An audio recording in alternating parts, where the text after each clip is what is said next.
Hello everyone, मैं आकाश रांगड़ले स्वागत करता हूं आप सभी का आपके अपने चैनल पे जिसका नाम है मैग्नेट ब्रेन्स हिंदी, जिसमें मैं आपको पढ़ा रहा हूं कक्षा 10वीं की रसायन विज्ञान। और हम देखने वाले हैं चैप्टर नंबर 4 यानी कि कार्बन और उसके यौगिक, जिसमें आज हम पढ़ने वाले हैं जो कार्बन और उसके यौगिक हैं उस चैप्टर से और कुछ एक्स्ट्रा इंपॉर्टेंट क्वेश्चंस। मतलब ये कि हम लोगों ने इसका वन शॉट रिवीजन देख लिया, हमने एनसीईआरटी का सॉल्यूशन देख लिया, हमने एमसीक्यूज भी देख लिए, तो इसमें आपके बहुत सारे क्वेश्चंस कवर हो गए।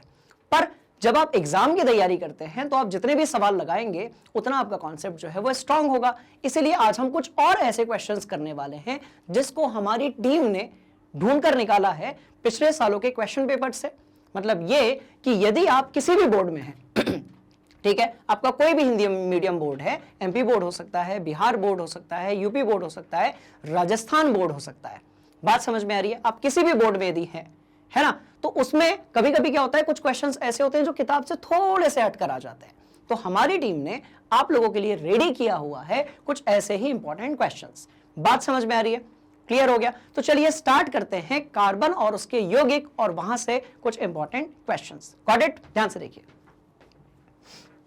तो भाई देखते हैं पहला जो सवाल है वो कौन सा है। और उससे पहले ना दो तीन चीजें ऐसी हैं जो अपने दिमाग में आप फिट कर लीजिए। सबसे पहले तो ये कि जब भी बात कार्बन या उसके यौगिकों के बारे में होती है, आप ये याद रखेंगे जो कार्बन है, ठीक है, वो अपने यौगिकों का जो निर्माण करता है वो दो मुख्य उसके गुणधर्म है उसके कारण करता है। पहला तो ये कि कार्बन और कार्बन के परमाणुओं के बीच में श्रृंखलन होता है, और दूसरी बात ये कि जो कार्बन है उसकी संयोजकता कितनी होती है? भाई 4 होती है। तो 4 संयोजकता होने के कारण उसकी जो आबंधन बनाने की जो प्रोबेबिलिटी है या इंटरेस्ट है जो कार्बन का बॉन्डिंग करने का, वो कैसा हो जाता है? वो बढ़ जाता है। तो वो हाइड्रोजन के साथ मिल जाता है, नाइट्रोजन के साथ मिल सकता है, ऑक्सीजन के साथ मिल सकता है। बात समझ में आ रही है? तो ये जो कार्बन की दो प्रॉपर्टीज है ना, इसको दिमाग में बिल्कुल फिट कर लीजिए। अब हम स्टार्ट करते हैं पहला सवाल, है ना, ध्यान से देखिए। तो स्टूडेंट्स, पहले क्वेश्चन में क्या पूछा गया है कि जो आपका कार्बनिक यौगिक है इसके कुछ एक गुणों के बारे में बताना है। भाई कार्बनिक यौगिक क्या हो सकते हैं? तो भाई हाइड्रोकार्बन हो सकते हैं, जैसे कि मीथेन हो गया, इथेन हो गया, प्रोपेन हो गया, ब्यूटेन हो गया। और क्या हो सकते हैं कार्बन? ठीक है, तो जैसे कि अल्कोहल हो गया, है ना, कार्बोक्सिलिक अम्ल हो गया, है ना। इस तरीके से बहुत सारी चीजें हो सकती हैं जो किससे मिलकर बनी हुई है? भाई कार्बन से मिलकर बनी हुई है। बात समझ में आ रही है? तो कौन से गुण याद रखने? ध्यान से देखिएगा। कार्बनिक, है ना, सबसे पहले क्या कि अधिकांश कार्बनिक यौगिक जो होते हैं ये विद्युत के क्या होते हैं? भाई चालक नहीं होते हैं, मतलब ये कुचालक होते हैं। कार्बन के जो भी यौगिक होते हैं वो विद्युत के क्या होते हैं? कुचालक होते हैं। क्या हाँ, कार्बन का एक अप्रूव जो है ग्रेफाइट, वो विद्युत का अच्छा चालक है, जो कि एक अपवाद है, क्योंकि जो कार्बन है ना वो आपका अधातु है।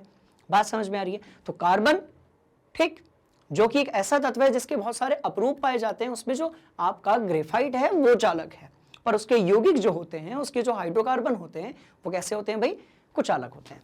तो पहली बात क्या कि जो अधिकांश कार्बनिक यौगिक हैं वो विद्युत के क्या होते हैं? चालक नहीं होते हैं।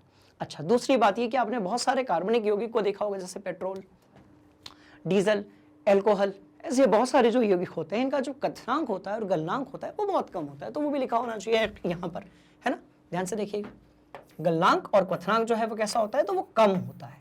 कैसा होता है भाई? कम होता है। अच्छा, और क्या दिया हुआ है? ध्यान से देखिए, इनके जो परमाणुओं के बीच में, ठीक है, प्रबल आकर्षण बल नहीं लगता है। मतलब परमाणुओं के बीच में प्रबल आकर्षण बल नहीं लगता है।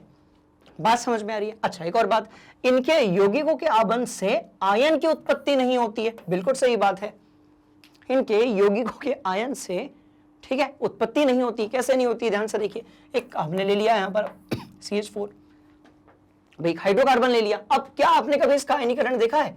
क्या आपने कभी ऐसा देखा है कि हाइड्रोजन जो है वो इसमें से बाहर निकल जाए और वो जो है एक इलेक्ट्रॉन छोड़कर चला जाए? तो ऐसा नहीं होता है, ठीक है। पर इसी तरीके से आप यदि HCl की बात करेंगे जो कि कार्बनिक यौगिक नहीं है, तो जब उसमें से हाइड्रोजन बाहर निकलता है ना तो वो एक इलेक्ट्रॉन छोड़ देता है। तो कहने का मतलब क्या है भाई? कहने का मतलब है कि आपका जो कार्बन के यौगिक रहेंगे उसमें आयनीकरण नहीं होता है, सामान्यतः इनमें आयनीकरण नहीं होता है। तो ये भी आपकी जो है अच्छी प्रॉपर्टी, अच्छा गुणधर्म है। अच्छा, ये जल में घुलनशील नहीं होते हैं, लेकिन पेट्रोल, डीजल, कार्बन डाइसल्फाइड, इन सब में क्या होते हैं? घुलनशील होते हैं। बात समझ में आ रही है? जो कार्बन के यौगिक रहेंगे वो जल में घुलनशील नहीं रहेंगे, पर पेट्रोल, डीजल, ठीक है। और क्या ले सकते हैं, कार्बोक्सिलिक अम्ल ले सकते हैं। इन सब में कैसे रहते हैं भाई, घुलनशील रहते हैं। मतलब ये कि आप यदि अल्कोहल को पेट्रोल में मिलाने की कोशिश करोगे तो वो घुल जाएगा, वो मिक्स हो जाएगा, ठीक। पर यदि आप पेट्रोल को जल में मिलाने की कोशिश करोगे तो वो मिक्स नहीं होगा। बात समझ में आ गई। इसका मतलब ये कि जो है कुछ हाइड्रोकार्बन जैसे कि पेट्रोल, डीजल, कार्बन डाइसल्फाइड, ये इनमें बहुत सारी कार्बनिक पदार्थ जो होते हैं भाई वो कैसे होते हैं, घुलनशील होते हैं। बात समझ में आ गई। तो 5 चीजें देखनी है, कौन सी भाई, तो ध्यान से देखिए। अधिकांश कार्बनिक यौगिक जो होते हैं वो विद्युत के क्या होते हैं भाई, कुचालक होते हैं, पहली बात। दूसरी बात, इनका गलनांक और क्वथनांक कैसा होता है, कम होता है। तीसरी बात, इनके परमाणु के बीच में आकर्षण बल कम होता है। चौथी बात, इन यौगिकों के आबंध से आयन की उत्पत्ति नहीं होती है, बिल्कुल देखा हम लोगों ने, है ना। और ये जल में घुलनशील नहीं होते हैं, लेकिन पेट्रोल, डीजल, कार्बन डाइसल्फाइड जैसे कार्बनिक पदार्थों में घुलनशील होते हैं। मतलब ये किसी आप हाइड्रोकार्बन की यदि बात करेंगे तो वो जल में घुलनशील नहीं होगा, बट किस में होगा, पेट्रोल में होगा, डीजल में होगा, कार्बन डाइसल्फाइड में होगा। मतलब आप यदि डीजल लेते हैं, ठीक है, या फिर आप केरोसिन लेते हैं तो केरोसिन पानी में नहीं मिलेगा, बट किस में मिल जाएगा, पेट्रोल में। तो आपने देखा होगा कि भाई मिलावट वाला पेट्रोल है। हमारे यहाँ पर गांव देहात में, गांव खेड़े में क्या किया जाता है कि वो पेट्रोल खरीद कर ला लेते हैं और उसमें केरोसिन मिला देते हैं, महंगा भी बेचते हैं और गाड़ी भी खराब होती है। बात समझ में आ रही। तो मिलावट वाला, तो वो मिलावट क्यों होती है, क्योंकि आपका जो पेट्रोल है वो भी एक हाइड्रोकार्बन है और जो केरोसिन है ना वो भी एक हाइड्रोकार्बन है। बात समझ में आई। तो ये इसलिए इसके जो है कुछ एक आपकी प्रॉपर्टीज या फिर गुणधर्म दिए हुए हैं, ठीक। अब देखते हैं अगले सवाल में क्या दिया हुआ है, ठीक है। तो ध्यान से देखिएगा, ये बड़े इंपॉर्टेंट क्वेश्चंस हैं, ठीक है, जिन्हें हम लोगों ने ढूंढ कर निकाला हुआ है। तो अगले सवाल में इन्होंने पूछा है कि कार्बनिक यौगिकों की जो संख्या है वो इतनी अधिक क्यों होती है। अरे सवाल तो जायज है, जिधर देखिए आपको उधर कार्बनिक जो है यौगिक मिलेगा। कौन सा मिलेगा, तो ध्यान से देखिए, हर तरफ आपको लकड़ी मिलेगी, कोयला मिलेगा, है ना, आपको बहुत सारे हाइड्रोकार्बन मिलेंगे जैसे कि पेट्रोल है, डीजल है, केरोसिन है, एलपीजी गैस है। फिर आपको अल्कोहल मिलेगा, इथेनॉल मिलेगा, इसके बाद कार्बोक्सिलिक अम्ल मिलेगा और भी बहुत सारी चीजें आपको मिलेंगी। तो कहने का मतलब यह है कि कार्बन के यौगिकों की इतनी संख्या, कितनी संख्या, तो भाई ध्यान से देखिएगा, लगभग इतनी, ध्यान से देखिए, लगभग इतनी संख्या। अब ध्यान से देखिए, लगभग 30 लाख के बराबर। बात समझ में आ रही। तो इतनी संख्या जो है किसकी पाई जाती है, कार्बनिक यौगिकों की पाई जाती है। बात समझ में आ गई। तो क्यों पाई जाती है, तो ध्यान से देखो। सॉरी, सबसे पहली बात तो यह है कि जो कार्बन और कार्बन के परमाणु होते हैं ना, उनके बीच में श्रृंखलन होता है, ठीक है, मजबूत आबंधन होता है। तो इससे क्या होता है कि कार्बन का एक परमाणु दूसरे से जुड़ता है, दूसरा तीसरे से, तीसरा चौथे से, चौथा पांचवे से। ऐसा जब ये जुड़ते रहता है तो हमें मिलते हैं कुछ उतने यौगिक। मतलब कार्बन का जो परमाणु है उसमें श्रृंखलन होता है, पहली बात। दूसरी बात, जो कार्बन का परमाणु होता है उसका बड़ा ही दोस्ताना नेचर होता है। मतलब ये है कि वो किसी और दूसरे तत्व के साथ बड़े आसानी से कनेक्ट हो जाता है, आबंधन कर लेता है, बॉन्डिंग कर लेता है या फिर जुड़ जाता है। बात समझ में आ रही है। इसीलिए क्या होता है कि हमें बहुत सारे क्या मिलते हैं, यौगिक। तो लिखा हुआ है देखो, इलेक्ट्रॉनों को साझा कर लेता है, यानी कि आबंधन कर लेता है, ठीक है। और ठीक है, इलेक्ट्रॉनों के साझा करने से क्या होगा कि वो मल्टीपल बॉन्डिंग करेगा, बहुत सारे आबंधन करेगा, बहुत सारी बॉन्डिंग करेगा, पहली बात। दूसरी बात, उन्हें श्रृंखलन की प्रॉपर्टी होती है। मतलब ये कि कार्बन का एक परमाणु दूसरे से जुड़ सकता है। बात समझ में आ रही है। इसलिए इसकी जो संख्या होती है वो कैसी होती है भाई, बहुत ज्यादा होती है। बात समझ में आ गई। अगले सवाल की तरफ चलते हैं। ध्यान से देखिए, ये सारे ही जो क्वेश्चन है स्टूडेंट्स, इसको बड़े अच्छे से समझेंगे हम। अब क्योंकि हम सवाल लगा रहे हैं इसलिए हमारा जो चैप्टर है ना, साथ साथ में उसका भी रिवीजन होता जाएगा। बात समझ में आ रही है। ध्यान से देखिए, अब पूछा गया है कार्बन के 4 यौगिकों के बारे में लिखना है आपको। मतलब आप कार्बन के कोई भी 4 यौगिकों के बारे में बात कर सकते हैं, उनके बारे में लिखना है। तो भाई कौन से हो सकते हैं, खुद कार्बन हो सकता है, हाइड्रोकार्बन हो सकता है, और कार्बनिक रसायन से कोई भी यौगिक हो सकता है। हाइड्रोकार्बन बहुत सारे हैं, कौन से भाई, तो एलपीजी हो सकता है, यानी कि ब्यूटेन गैस भरी होती है उसके अंदर। उसके बाद गोबर गैस या बायोगैस से जो गैस निकलती है, जिसको आप क्या कहते हो भाई, मीथेन या इथेन, वो हो सकती है। पेट्रोल हो सकता है, डीजल हो सकता है, केरोसिन हो सकता है। ये जो आपका मोम है या डामर है जिससे सड़क बनाई जाती है, और मोम जिसको जलाया जाता है, ये सब भी किससे बने हुए हैं, कार्बन से, और ये भी कार्बन के यौगिक हैं। बात समझ में आ रही है। तो देखिए क्या लिया, एसिटिक अम्ल लिया, क्या लिया, एसिटिक अम्ल लिया। और जितने स्टूडेंट्स ने मेरी वीडियो देखी होगी, कौन सी वाली, जिसमें मैंने इस पूरे चैप्टर का वन शॉट बनाया है, एनसीईआरटी सॉल्यूशन बनाया है और बहुत सारे एमसीक्यू क्वेश्चंस आप लोगों को करवाए हैं, वहां पर आपने देखा होगा कि ये वाला जो आपका रसायन होता है, इसको मैं कहता हूं हंसता मुस्कुराता रसायन, क्योंकि इसे हम उपयोग करते हैं किसमें, सिरका में। ये वही सिरका है जिसे डाला जाता है चाइनीज जो खाने वाली चीजें होती हैं उसमें। बात समझ में आ रही है? चलिए और किसकी बात हो रही है भाई, क्लोरोफॉर्म की बात हो रही है ना। तो यहां पर नहीं आएगा, 2 नहीं आएगा यहां पर, ये क्या होगा आपका CHCl3 होगा। तो ये क्या हो गया भाई, आपका क्लोरोफॉर्म हो गया। वही क्लोरोफॉर्म जिसको रुमाल के अंदर डाला, नाक के ऊपर लगाया और जो आदमी है वो बेहोश हो गया। जरूरत से ज्यादा लगाया तो इंस्टेंट रिजर्वेशन हो जाएगा उसका। बात समझ में आ रही है?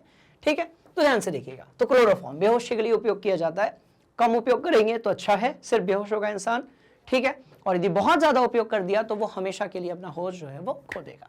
बात समझ में आ रही है? अच्छा, और क्या है भाई, एथेनॉल है।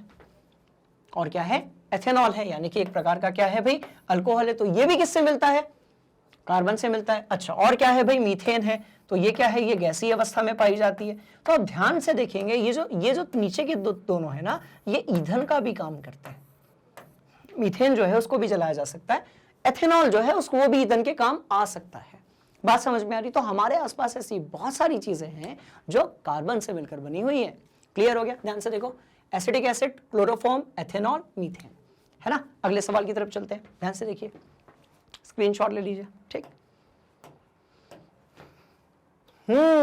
अब पूछा गया है कार्बन के यौगिकों के 3 रासायनिक गुणधर्मों का, ठीक है, अभिक्रिया के साथ वर्णन करना है। अब ऐसा नहीं कि रासायनिक गुणधर्म है तो सिर्फ आपने थ्योरेटिकल तरीके से बोल दिया, नहीं, आपको जो है वो केमिकल रिएक्शन भी लिखनी है। क्लियर हो गया? तो कौन से हैं भाई, तो ध्यान से देखिए। सबसे पहले तो कौन सा है, देखो, कार्बन के जो यौगिक होते हैं उसमें क्या होता है, ऑक्सीकरण होता है। क्या होता है, ऑक्सीकरण। अब यह ऑक्सीकरण क्या है, तो या तो ऑक्सीजन का जुड़ना, या फिर हाइड्रोजन का बाहर निकलना, या फिर दोनों, मतलब ऑक्सीजन का जुड़ना भी और हाइड्रोजन का निकलना भी।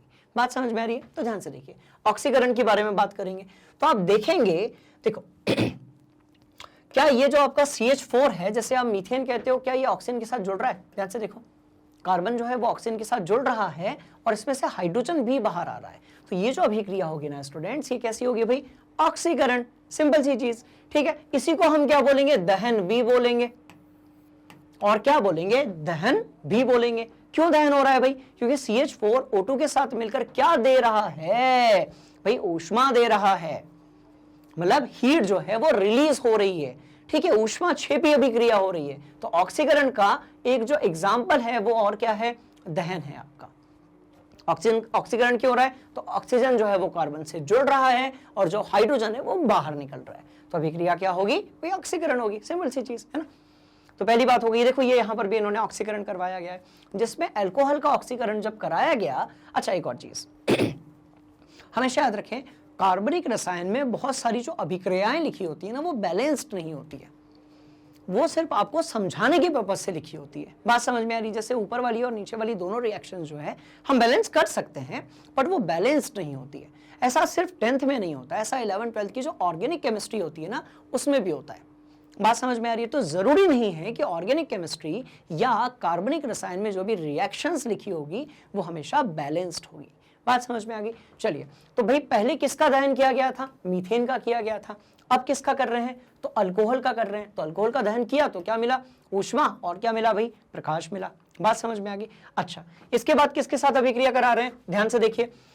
तो ये करा रहे हैं एथेनोइक अम्ल की अभिक्रिया, किसके साथ, NaOH के साथ में, ठीक है। तो देखो अब वो जो आपका NaOH है क्या है, वो एक अच्छा क्षार है जिसको आप कॉस्टिक सोडा भी कहते हो। तो इसकी रिएक्शन जब आपने NaOH के साथ कराई तो आपको क्या मिला, तो आप ध्यान से देखेंगे, ये वाला जो हाइड्रोजन है, ये वाला जो हाइड्रोजन है, बात समझ में आ रही है, ये वाला जो हाइड्रोजन है, इसने सोडियम के साथ एक्सचेंज खेल लिया।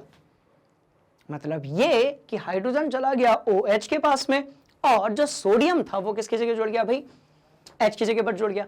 तो देखो ना, जहां पर आपका सोडियम था, जहां पर आपका हाइड्रोजन था, वहां पर आपका क्या आ गया, देखो ध्यान से, तो भाई सोडियम आ गया। ध्यान से देखो, सोडियम आ गया, है ना। बात समझ में आ रही है, क्या आ गया, तो सोडियम आ गया। क्लियर। और वो जो हाइड्रोजन बाहर से निकला था यहां से, वो OH के साथ जुड़कर क्या बना लिया भाई, उसने तो H2O बना लिया।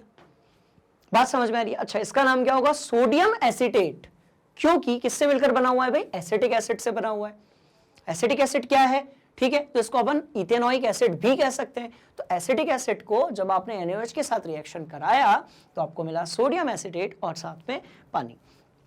एक और चीज, आप जितने सवाल लगाते जाएंगे आपका उस चैप्टर का जो रिवीजन है वो बहुत अच्छे तरीके से होता जाएगा, और एग्जाम में कितने भी प्रकार के क्वेश्चन आ जाए, यदि आप बहुत सारे सवाल पढ़कर जाते हो तो आपको ये लगेगा कि ये सवाल जो है वो तो हमने देखा था, कहां पर भाई, मैग्नेट ब्रेन्स हिंदी पर। किसने पढ़ाया था, आकाश सर ने पढ़ाया था। बात समझ में आ रही है? तो ध्यान से देखिएगा, है ना।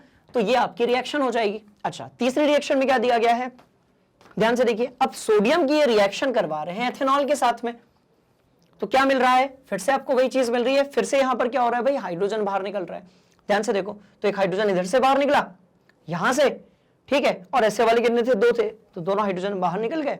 यहां पर नेगेटिव आ जाएगा और यहां पर पॉजिटिव आ जाएगा। ऑक्सीजन जो है वो नेगेटिव है और सोडियम जो है वो पॉजिटिव है। तो कितनी रिएक्शंस देखी हम लोगों ने, 3 रिएक्शंस देखी पहले टॉपिक में, जिसको हम बोल रहे हैं ऑक्सीकरण। क्या देख रहे हैं भाई, ऑक्सीकरण। अच्छा, इसका सेकंड वाला पार्ट है क्या, चेक करते हैं एक बार। नहीं, इसका सेकंड वाला पार्ट नहीं है, इसी में जो है वो, हाँ, क्योंकि हमने पूछा गया था कुछ एक अभिक्रिया के साथ में आपको गुणधर्म समझाना है। तो यहां बात किसकी हो गई भाई, ऑक्सीकरण की हो गई, और उसमें हमने कुछ एक रिएक्शन जो है वो देख ली। ठीक, आगे बढ़ते हैं। देखिए स्टूडेंट्स, अब पूछा गया है कार्बन के 2 गुणधर्म कौन से हैं। गुणधर्म का मतलब क्या है भाई, प्रॉपर्टीज से। तो पूछा गया है कार्बन के 2 गुणधर्म बताने हैं, ठीक है, जिनके कारण हमारे चारों ओर, ठीक है, कार्बन के यौगिकों की विशाल संख्या है।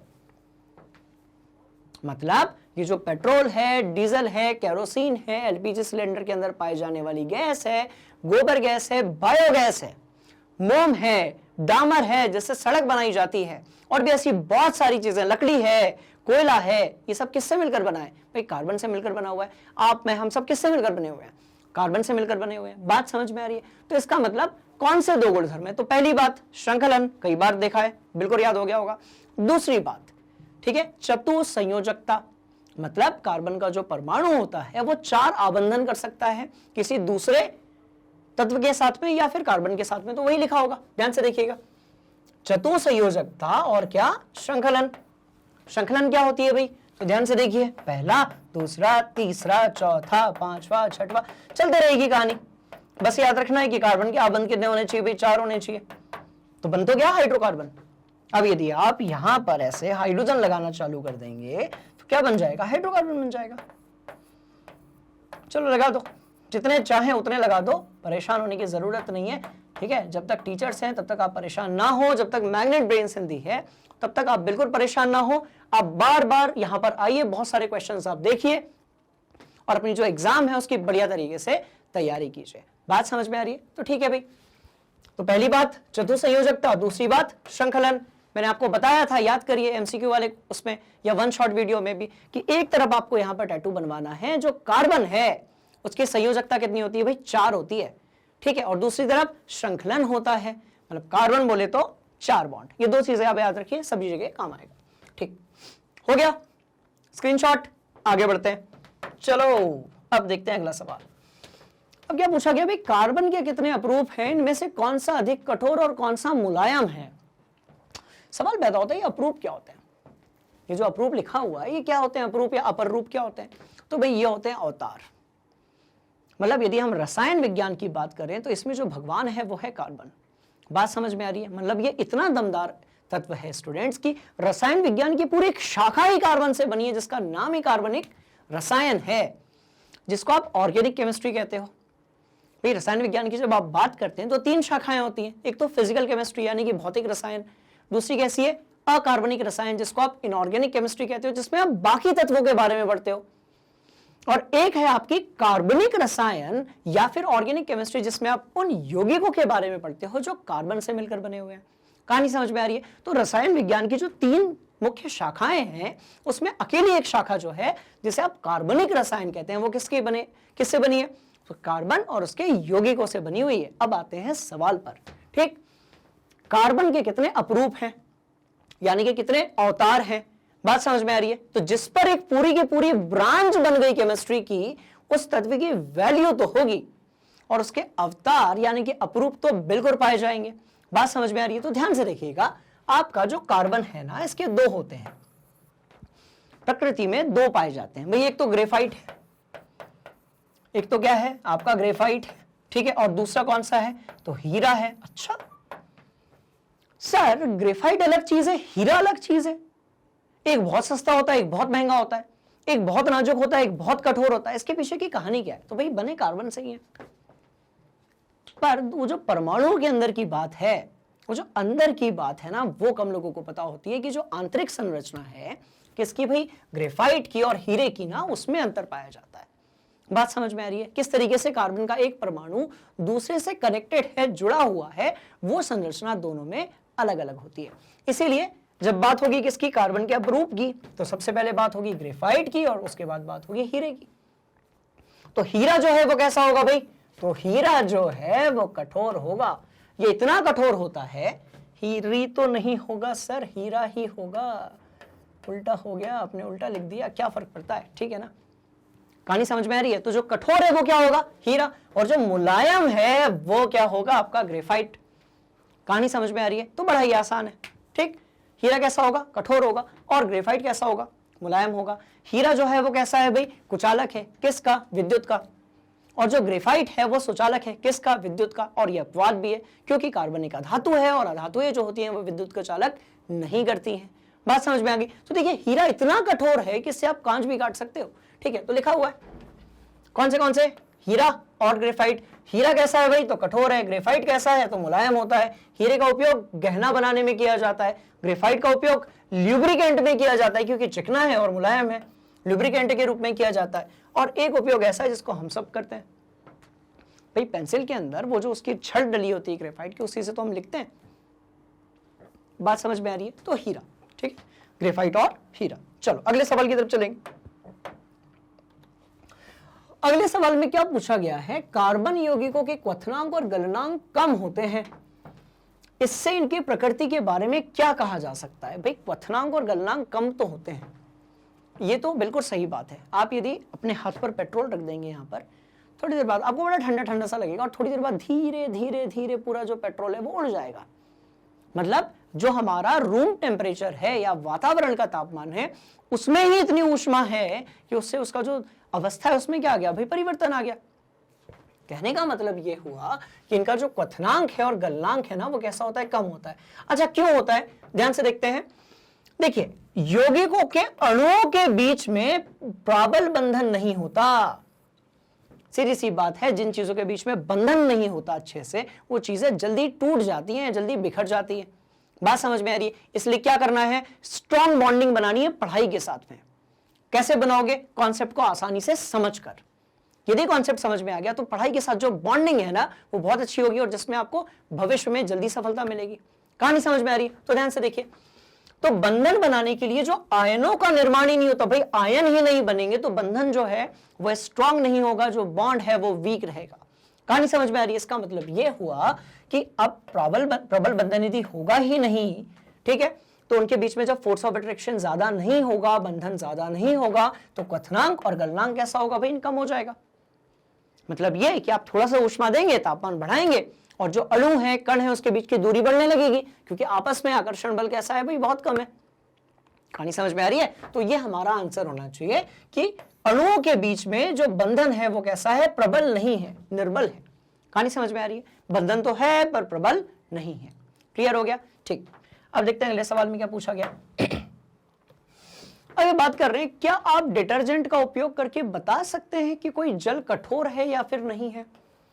सवाल पैदा होता है, सर ये डिटर्जेंट कार्बन के बीच में किधर से आ गया? पेट्रोल तक ठीक था, डीजल तक ठीक था, आपने हाइड्रोकार्बन की बात की, आपने अल्कोहल की बात की, एसिटिक एसिड की बात की, ठीक है, हीरे को भी हमने झेल लिया, ग्रेफाइट के बारे में भी हमने पढ़ लिया। अब ये अचानक से साबुन और डिटर्जेंट कैसे आ गया? तो कम से कम इससे एक बात तो प्रूव हो गई कि ये जो चैप्टर है ये बड़ा इंपॉर्टेंट है हमारे पढ़ने के लिए, हमारे सिलेबस में।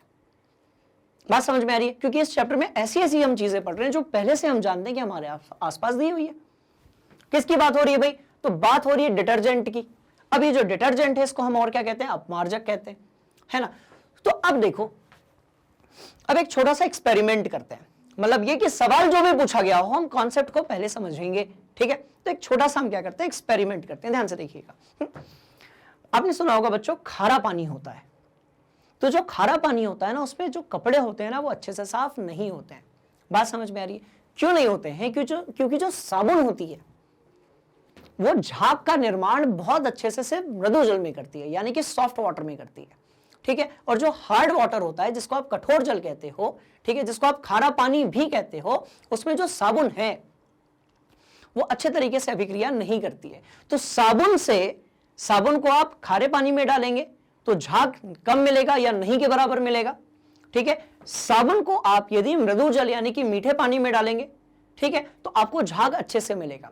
तो साबुन से तो आप कठोर जल, ठीक है, और मृदु जल जो है उसके बीच में आप अंतर बता सकते हो, पर आप डिटर्जेंट में नहीं बता सकते।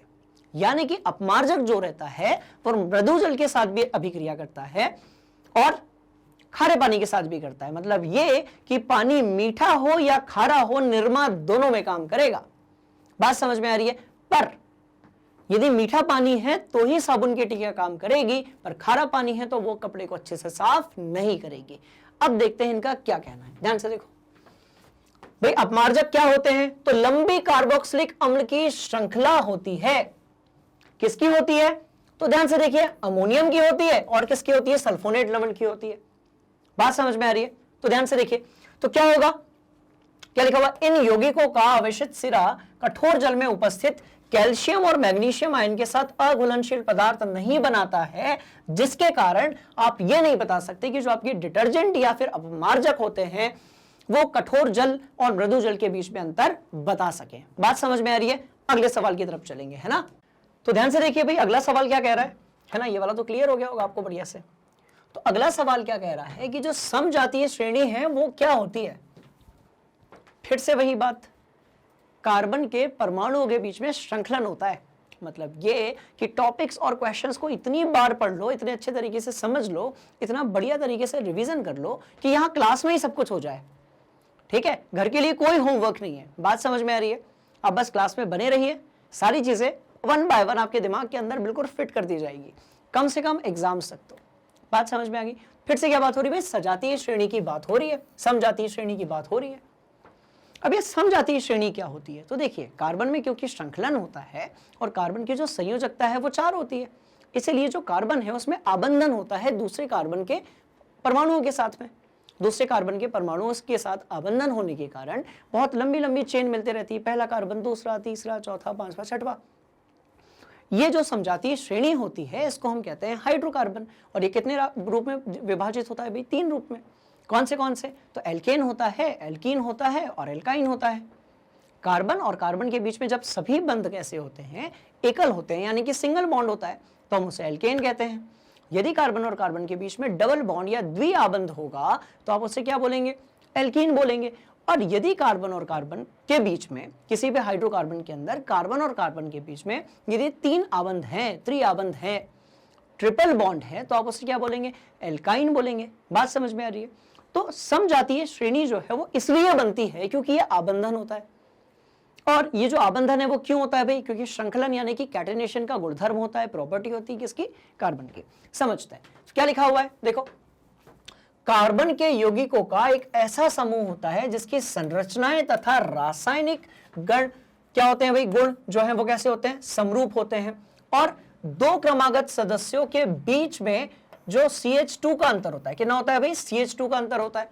इसी को अपन क्या बोलते हैं? समजातीय श्रेणी बोलते हैं। समझ लेते हैं, ध्यान से देखिए। अब आपने जब एक कार्बन लिया, अच्छा, समजातीय श्रेणी जो है उसका एक फॉर्मूला भी होता है ना। यहाँ पर बहुत सारी दी हुई है, पहला, दूसरा, तीसरा। क्या होता है भाई? CnH2n+2। मतलब ये है कि जब सिंगल कार्बन आप लेंगे तो उसको आप मीथेन बोलेंगे, है ना। तो CH4 हो गया पहले में। अच्छा, दूसरे में क्या हो गया? C2H6 हो गया। अच्छा, तीसरे में क्या हो गया? C3H8 हो गया।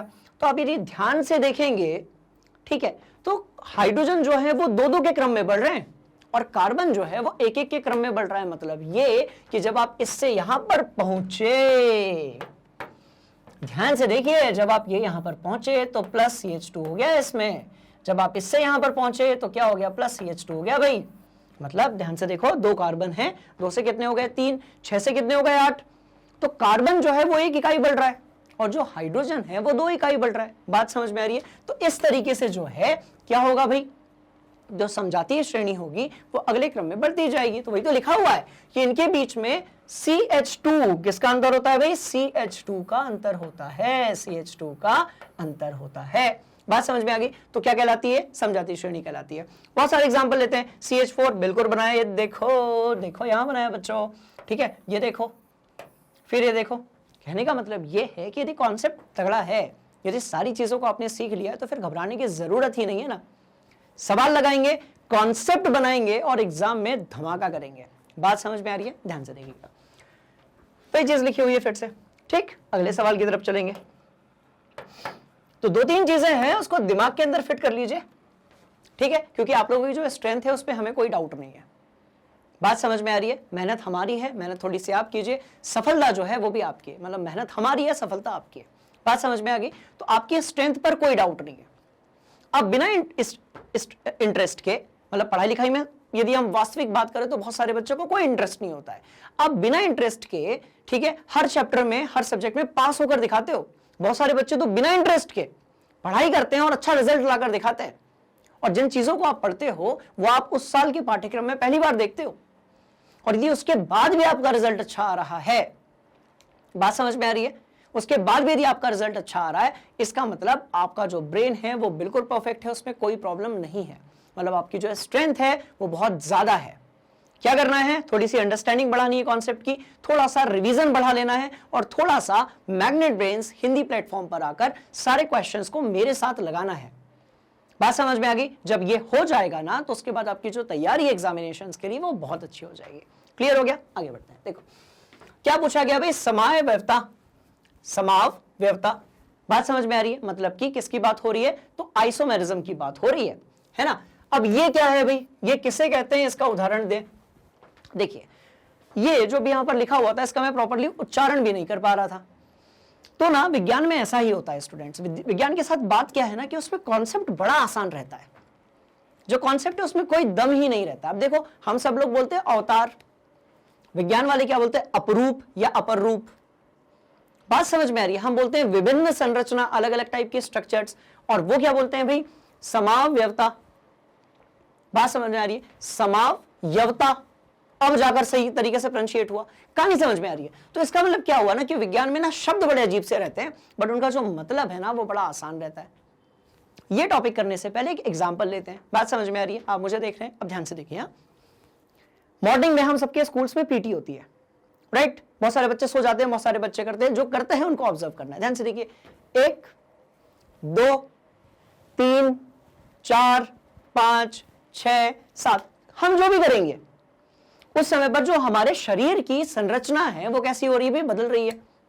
पर शरीर का जो कुल द्रव्यमान है, कुल परमाणुओं की संख्या वो कैसी है, तो वो स्थिर या फिर नियत है। बात समझ में आ रही है? तो जो हाइड्रोकार्बन होते हैं या फिर आपके जो कार्बनिक यौगिक होते हैं, इनके साथ क्या होता है, इनका जो द्रव्यमान और अणुसूत्र रहता है वो एक समान रहता है। ध्यान से देखेंगे भाई, सबसे पहली बात किसकी हो रही है, द्रव्यमान की। द्रव्यमान क्यों कहते हैं, क्योंकि द्रव्य यानी पदार्थ होता है। जितना पदार्थ है आप उसको क्या बोलेंगे, द्रव्यमान बोलेंगे। और दूसरी बात क्या, अणुसूत्र। दूसरी बात क्या होगी भाई, तो अणुसूत्र होगी। बात समझ में आ रही है? तो ये कैसा रहता है, ये समान रहता है। जो अणुसूत्र है ये कैसा रहता है स्टूडेंट्स, तो भाई ये समान रहता है, एक जैसा रहता है। क्लियर हो गया? द्रव्यमान और अणुसूत्र कैसा रहेगा, समान रहेगा। पर जो संरचना है वो कैसी होगी, वो बदल जाएगी। एक दिन में हमारे साथ ये कई बार होता है। मतलब आप जो है जब सोते हैं, बैठते हैं, पढ़ते हैं, क्रिकेट खेलते हैं, पानी पीते हैं, तो हर अवस्था में आपके शरीर की जो संरचना है, ठीक है, जो उसका शेप है वो क्या होता जाता है, वो बदलता जाता है। क्लियर? पर आपका जो, आप तो वही रहते हो ना भाई। बात समझ में आ रही है? उसका जो द्रव्यमान रहता है वो तो वही का वही बना रहता है। कहने का मतलब ये कि जिसका द्रव्यमान, ऐसे 2 हाइड्रोकार्बन या ऐसे 2 कार्बनिक यौगिक जिनका जो द्रव्यमान और अणुसूत्र है वो कैसा है भाई, समान है, पर संरचना कैसी है, वो अलग अलग है। बात समझ में आ रही है? तो उसको हम क्या बोलते हैं, समावयवता। बात समझ में आ गई? तो ध्यान से देखिए, इन्होंने क्या लिखा हुआ है, एक ब्यूटेन लिया है, ब्यूटेन क्यों लिया है? कार्बन 4 होंगे, तो कई बार देखा है हम लोगों ने। भाई ब्यूटेन क्यों लिया है? क्योंकि कार्बन कितने होंगे भाई? 4 होंगे, तो ये बन गया आपका ब्यूटेन। अच्छा, कोई दिक्कत वाली बात नहीं है। अब वहां पर देखो क्या किया गया। देखो केमिस्ट्री में भी, विज्ञान में भी बड़े खुरापाती लोग रहते हैं। ये ना कार्बन को छेड़ते रहते हैं, इधर उधर करते रहते हैं, तब तो केमिकल रिएक्शंस होती है, तब तो एक ही चीज के अलग अलग रूप मिलते हैं। कहने का मतलब ये कि जो दैनिक जीवन है, डेली लाइफ है, और वो और केमिस्ट्री की जो लेबोरेटरी है, इसमें बहुत ज्यादा अंतर नहीं है। थोड़ा सा अंतर यह है कि केमिस्ट्री की लेबोरेटरी में कुछ लोग काम करते हैं और दैनिक जीवन में सभी लोग काम करते हैं। तो इधर भी क्या करते रहते हैं? देखो ये ब्यूटेन था आपका, चारों के चारों जो कार्बन थे वो कैसे थे भाई? लाइन से लगे हुए थे। पर क्या हुआ, ध्यान से देखो, ये पहला यहां लग गया, दूसरा, तीसरा, पर ये यहां से निकल के कार्बन जो है वो इस तरफ आ गया। अब यदि आप काउंट करेंगे तो ध्यान से देखते हैं ना, काउंट करेंगे तो हाइड्रोजन पहला, दूसरा, तीसरा, चौथा, पांचवा, छठवां, सातवां, आठवां, नौवां और 10वां। मतलब ये कि कार्बन हो गए 4 और हाइड्रोजन हो गए 10। कार्बन हो गए 4 और हाइड्रोजन हो गए 10। अच्छा, वहां पर काउंट करते हैं तो भाई हाइड्रोजन काउंट करते हैं पहले 1 2 3 4। रसायन विज्ञान की जय जयकार, क्योंकि मार्क्स तभी तो अच्छे आएंगे। बात समझ में आ रही है? तो 1 2 3 4 5 6 7 8 9 और 1 10। मतलब हाइड्रोजन तो 10 है। अच्छा, कार्बन कितने हैं वो भी काउंट करते हैं, 1 2 3। ठीक है, चलो, तो ये हो गया C4 और H10। मतलब अणुसूत्र समान है, अणुसूत्र जो है वो समान है। अच्छा, द्रव्यमान कैसा भाई? तो वो भी एक जैसा। जब अणुसूत्र ही समान रहेगा तो द्रव्यमान कैसा रहेगा? एक जैसा रहेगा। दोनों चीजें समान है। पर आप संरचना देखिए, ये वाला कार्बन यहां से निकल के नीचे शिफ्ट हो गया, वो उधर की तरफ आ गया। कहानी समझ में आ रही है? तो ये जो दो अलग अलग संरचनाएं मिली ना, इसे ही हम क्या कहते हैं? समावयव। बात समझ में आ रही है? तो ये हो जाएगी आपकी, ये जो गुणधर्म है कार्बन के ना स्टूडेंट्स, इसी को हम बोलते हैं समावयवता। तो उच्चारण कैसा भी हो, पर जो कॉन्सेप्ट है वो आपको बहुत अच्छे तरीके से समझ में आ गया है। बात समझ में आ रही है? तो भाई पहला वाला क्या होगा? तो पहला वाला श्रृंखला के रूप में है, दूसरा वाला जो है वो शाखा के रूप में है। बात समझ में आ गई? ध्यान से देख लो, कोई भी डाउट है कमेंट बॉक्स में पुट करो।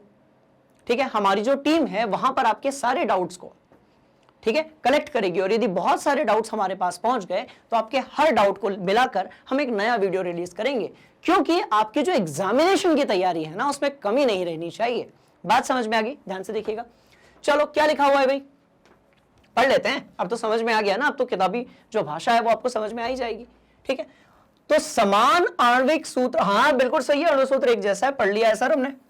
लेकिन विभिन्न संरचना, बिल्कुल सही बात, संरचनाएं अलग अलग हैं, समान आणविक सूत्र है, समान जो है आपका द्रव्यमान है। ऐसे यौगिक संरचनात्मक समावयव कहलाते हैं। ठीक है, ये दोनों यौगिक ब्यूटेन के हैं। किसके हैं भाई? ब्यूटेन के। बिल्कुल सही बात है। ब्यूटेन क्यों है? तो 4 कार्बन है आपके पास, है ना। दोनों किसके हैं? ब्यूटेन के। तो पहला जो है वो नॉर्मल ब्यूटेन है और दूसरा वाला कैसा है? आइसोब्यूटेन है। एक तरफ यदि शाखा निकली हुई है, देखिए ये पहला कार्बन था और ये दूसरा कार्बन था, दूसरे कार्बन से यदि एक तरफ शाखा निकली है और उसमें यदि कार्बन लगा हुआ है तो हम इसको आइसो बोलते हैं। दोनों तरफ यदि लगा हुआ है तो हम इसको नियो बोलते हैं। बात समझ में आ रही है? तो ध्यान से देखिए, तो एक तरफ नॉर्मल ब्यूटेन है और एक तरफ क्या है भाई? आइसोब्यूटेन है। दोनों का फॉर्मूला एक जैसा है। कहानी समझ में आ रही है? तो सबसे पहले जब भी आप सवाल पढ़ें तो आप आंसर तक तो जाएं, बिल्कुल जाएं, समय कम होता है, पर जैसे ही आप क्वेश्चन पढ़ें आपके दिमाग में क्लिक करना चाहिए कि अच्छा ये तो वही कॉन्सेप्ट है जिसको सर ने पढ़ाया था। बात समझ में आ रही है? तो जैसे ही आपको कॉन्सेप्ट क्लियर होगा ना, वैसे ही जो चीज आपके सामने लिखी हुई है वो चीज आपके जल्दी समझ में आएगी। तो सबसे ज्यादा फोकस करना है कॉन्सेप्ट पर, रटना नहीं है बच्चों। बात समझ में आ रही है? चलो देखो, ठीक, अगले सवाल की तरफ बढ़ते हैं। ध्यान से देखिएगा। अब अगले सवाल में क्या पूछा गया है कि जो एथेनॉल होते हैं ना, उसके कुछ उपयोग बताने हैं। एथेनॉल मतलब कि अल्कोहल की बात हो रही है। तो एक उपयोग ऐसा है जो नहीं करना चाहिए पर फिर भी लोग करते हैं। लोगों को जब जल्दी से इंग्लिश सीखनी होती है 10 मिनट में, ठीक है, तो वो थोड़ा सा अल्कोहल को पानी में डालकर गटक जाते हैं, जो कि अच्छी बात नहीं है। बात समझ में आ रही है? ये स्वास्थ्य के लिए हानिकारक होता है।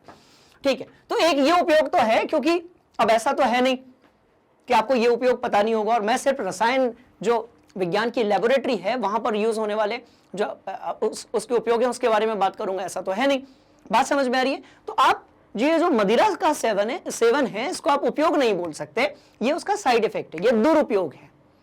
बात समझ में आ रही है? पर लोगों को ना सिर्फ उस किसी भी चीज का दुरुपयोग ही पता रहता है। बात समझ में आ रही है? तो आपका जो एथेनॉल है उसका दुरुपयोग आपने देख लिया। अब आते हैं उपयोग पर, क्योंकि मैं उपयोग से शुरू भी करता तो आपका ध्यान पहले उधर ही जाता, पहले उसको अपन ने खत्म कर दिया। ठीक है, अब ध्यान से देखिएगा। अब दिया हुआ है इसका उपयोग क्या बनाने में किया जाएगा? टिंचर आयोडीन, कफ सिरप और टॉनिक। बात समझ में आ रही है? तो कफ सिरप और क्या बनाने में? टॉनिक बनाने में उपयोग किया जाता है। मतलब ये एक औषधीय गुण भी होता है इसमें, यदि आप उसको लिमिटेड क्वांटिटी में, ठीक है, लिमिटेड मात्रा में यदि आप उसको उपयोग करेंगे तो वो फायदेमंद भी है। पर यदि आप बहुत ज्यादा उपयोग करेंगे तो वो बहुत ज्यादा हानिकारक है। कहानी समझ में आ रही है? अच्छा, और क्या हो सकता है भाई? पीने में होता है, हाँ होता तो है, बट कम मात्रा में, या ना पिए तो ज्यादा अच्छा है, अधिक मात्रा में नहीं। अच्छा, शुद्ध अल्कोहल का जो उपयोग है ना वो कैसा है भाई? घातक है। आपने कई बार ऐसे सुना होगा, न्यूज़पेपर वगैरह में आपने पढ़ा होगा, ठीक है, कि जहरीली शराब पीने से बहुत सारे लोगों की तबीयत बिगड़ गई या मौत हो गई। कहने का मतलब जो शुद्ध अल्कोहल है ना वो घातक होता है। अच्छा, कुछ और चीजें हैं। आपने देखा होगा जब अभी कोरोना का समय था तो उस समय पर आपने देखा होगा अलग अलग टाइप के सैनिटाइजर आते थे, तो सैनिटाइजर के अंदर भी अल्कोहल होता है। इसलिए आपने देखा होगा उसकी जो गंध होती है वो बहुत अच्छी नहीं होती है सैनिटाइजर की। बात समझ में आ रही है? तो उसके अंदर भी क्या होता है भाई? अल्कोहल होता है। अच्छा, आपने स्प्रिट लैंप देखा होगा, है ना, जो हमारी प्रयोगशाला में उपयोग करने वाली स्प्रिट लैंप है, उसके अंदर भी क्या होता है भाई? अल्कोहल होता है। बात समझ में आ रही? तो अल्कोहल के बहुत सारे उपयोग हैं, है ना। अल्कोहल का एक सबसे बड़ा उपयोग क्या है? ये एक अच्छा ईंधन है। अल्कोहल जो है वो एक अच्छा ईंधन है। मतलब ये कि आपके पास एक यदि लैंप है, एक दिया है, और उसका यदि केरोसिन खत्म हो जाए और यदि उस समय आपके पास अल्कोहल है तो आप उसको दीपक को दोबारा जला सकते हैं। कहानी समझ में आ रही है? तो अल्कोहल का उपयोग सिर्फ पीने में नहीं होता है, इस चीज को ध्यान रखा जाए। ठीक है, ये और भी चीजों के काम आता है ना। क्लियर हो गया? चलिए, तो भाई क्या देखने का? ईंधन है, स्प्रिट लैंप में यूज किया जाता है। ठीक है, और कहां पर? देखो, और ना जो हमारे पेंट होते हैं पॉलिश वाले, उसके साथ मिक्स करने के भी काम आता है। और कहां पर आता है भाई? सिरप में आता है, टॉनिक में आता है, और कहां पर आता है? टिंचर आयोडीन बनाने में भी काम आता है। कहानी समझ में आ गई? और ये जो आपका अल्कोहल है ये कार्बनिक रसायन का एक अच्छा विलयन भी है।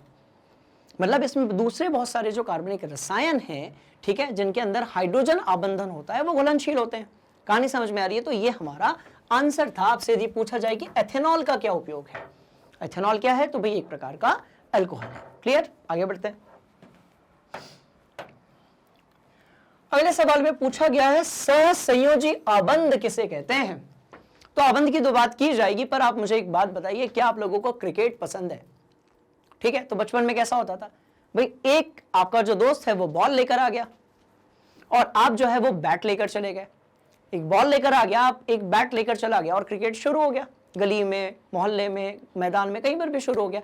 हाँ, आप जरूर कंडीशन लगाते होंगे कि बैट मेरा है इसलिए मैं पहले बैटिंग करूंगा। बात समझ में आ रही है? पर अब ध्यान से देखिएगा, क्रिकेट खेलने के लिए जो दो जरूरी चीजें हैं, उस खेल के लिए जो दो जरूरी चीजें हैं उसमें एक बॉल है और एक बैट है। मतलब ये कि जो एक खिलाड़ी है उसने अपने साथ बॉल लाया, दूसरे खिलाड़ी ने अपने साथ बैट लाया, और दोनों के बीच में क्या हो गया? बॉन्डिंग हो गई। कुछ इसी तरीके से होता है दो तत्वों के बीच में। मतलब कोई भी जो तत्व है यदि उसके पास फ्री इलेक्ट्रॉन है, ठीक है, एक तत्व है, और यदि उसका ऑक्टेट यानी कि अष्टक पूर्ण नहीं है। अभी अष्टक क्या होता है भाई? तो जब आप किसी भी तत्व की बात करते हैं तो उसकी जो संयोजकता होती है, यानी कि उसके जो बाहरी कोशों में इलेक्ट्रॉनों की संख्या होती है, यदि वो 8 है तो सब कुछ ठीक है। जैसे कि किसमें? ऑर्गन में है, जेनॉन में है, क्रिप्टॉन में है, रेडॉन में है, जिसको आप निष्क्रिय कैसे कहते हैं। पर यदि किसी भी तत्व की अंतिम कक्षा में इलेक्ट्रॉनों की संख्या 8 से कम है, बात समझ में आ रही है? 8 से क्या है? कम है। तो क्या होगा? वो अपना ऑक्टेट यानी कि अष्टक को पूर्ण करने के लिए किसी दूसरे तत्व के पास जाएगा। बट इसको हम समझकर, लिखकर समझने की कोशिश करते हैं। ध्यान से देखिए, तो भाई आपने क्या लिया? आपने Cl2 ले लिया। मतलब ये कि आपने क्लोरीन के जो है वो 2 परमाणु ले लिए। चलो, पहला लिया आपने, 1 2 3 4। मैं सिर्फ बाहरी कक्षा के बना रहा हूं, तो आपको पता होना चाहिए कि क्लोरीन की बाहरी कक्षा में इलेक्ट्रॉनों की संख्या कितनी होती है भाई? तो 7 होती है। मतलब अष्टक कंप्लीट नहीं है।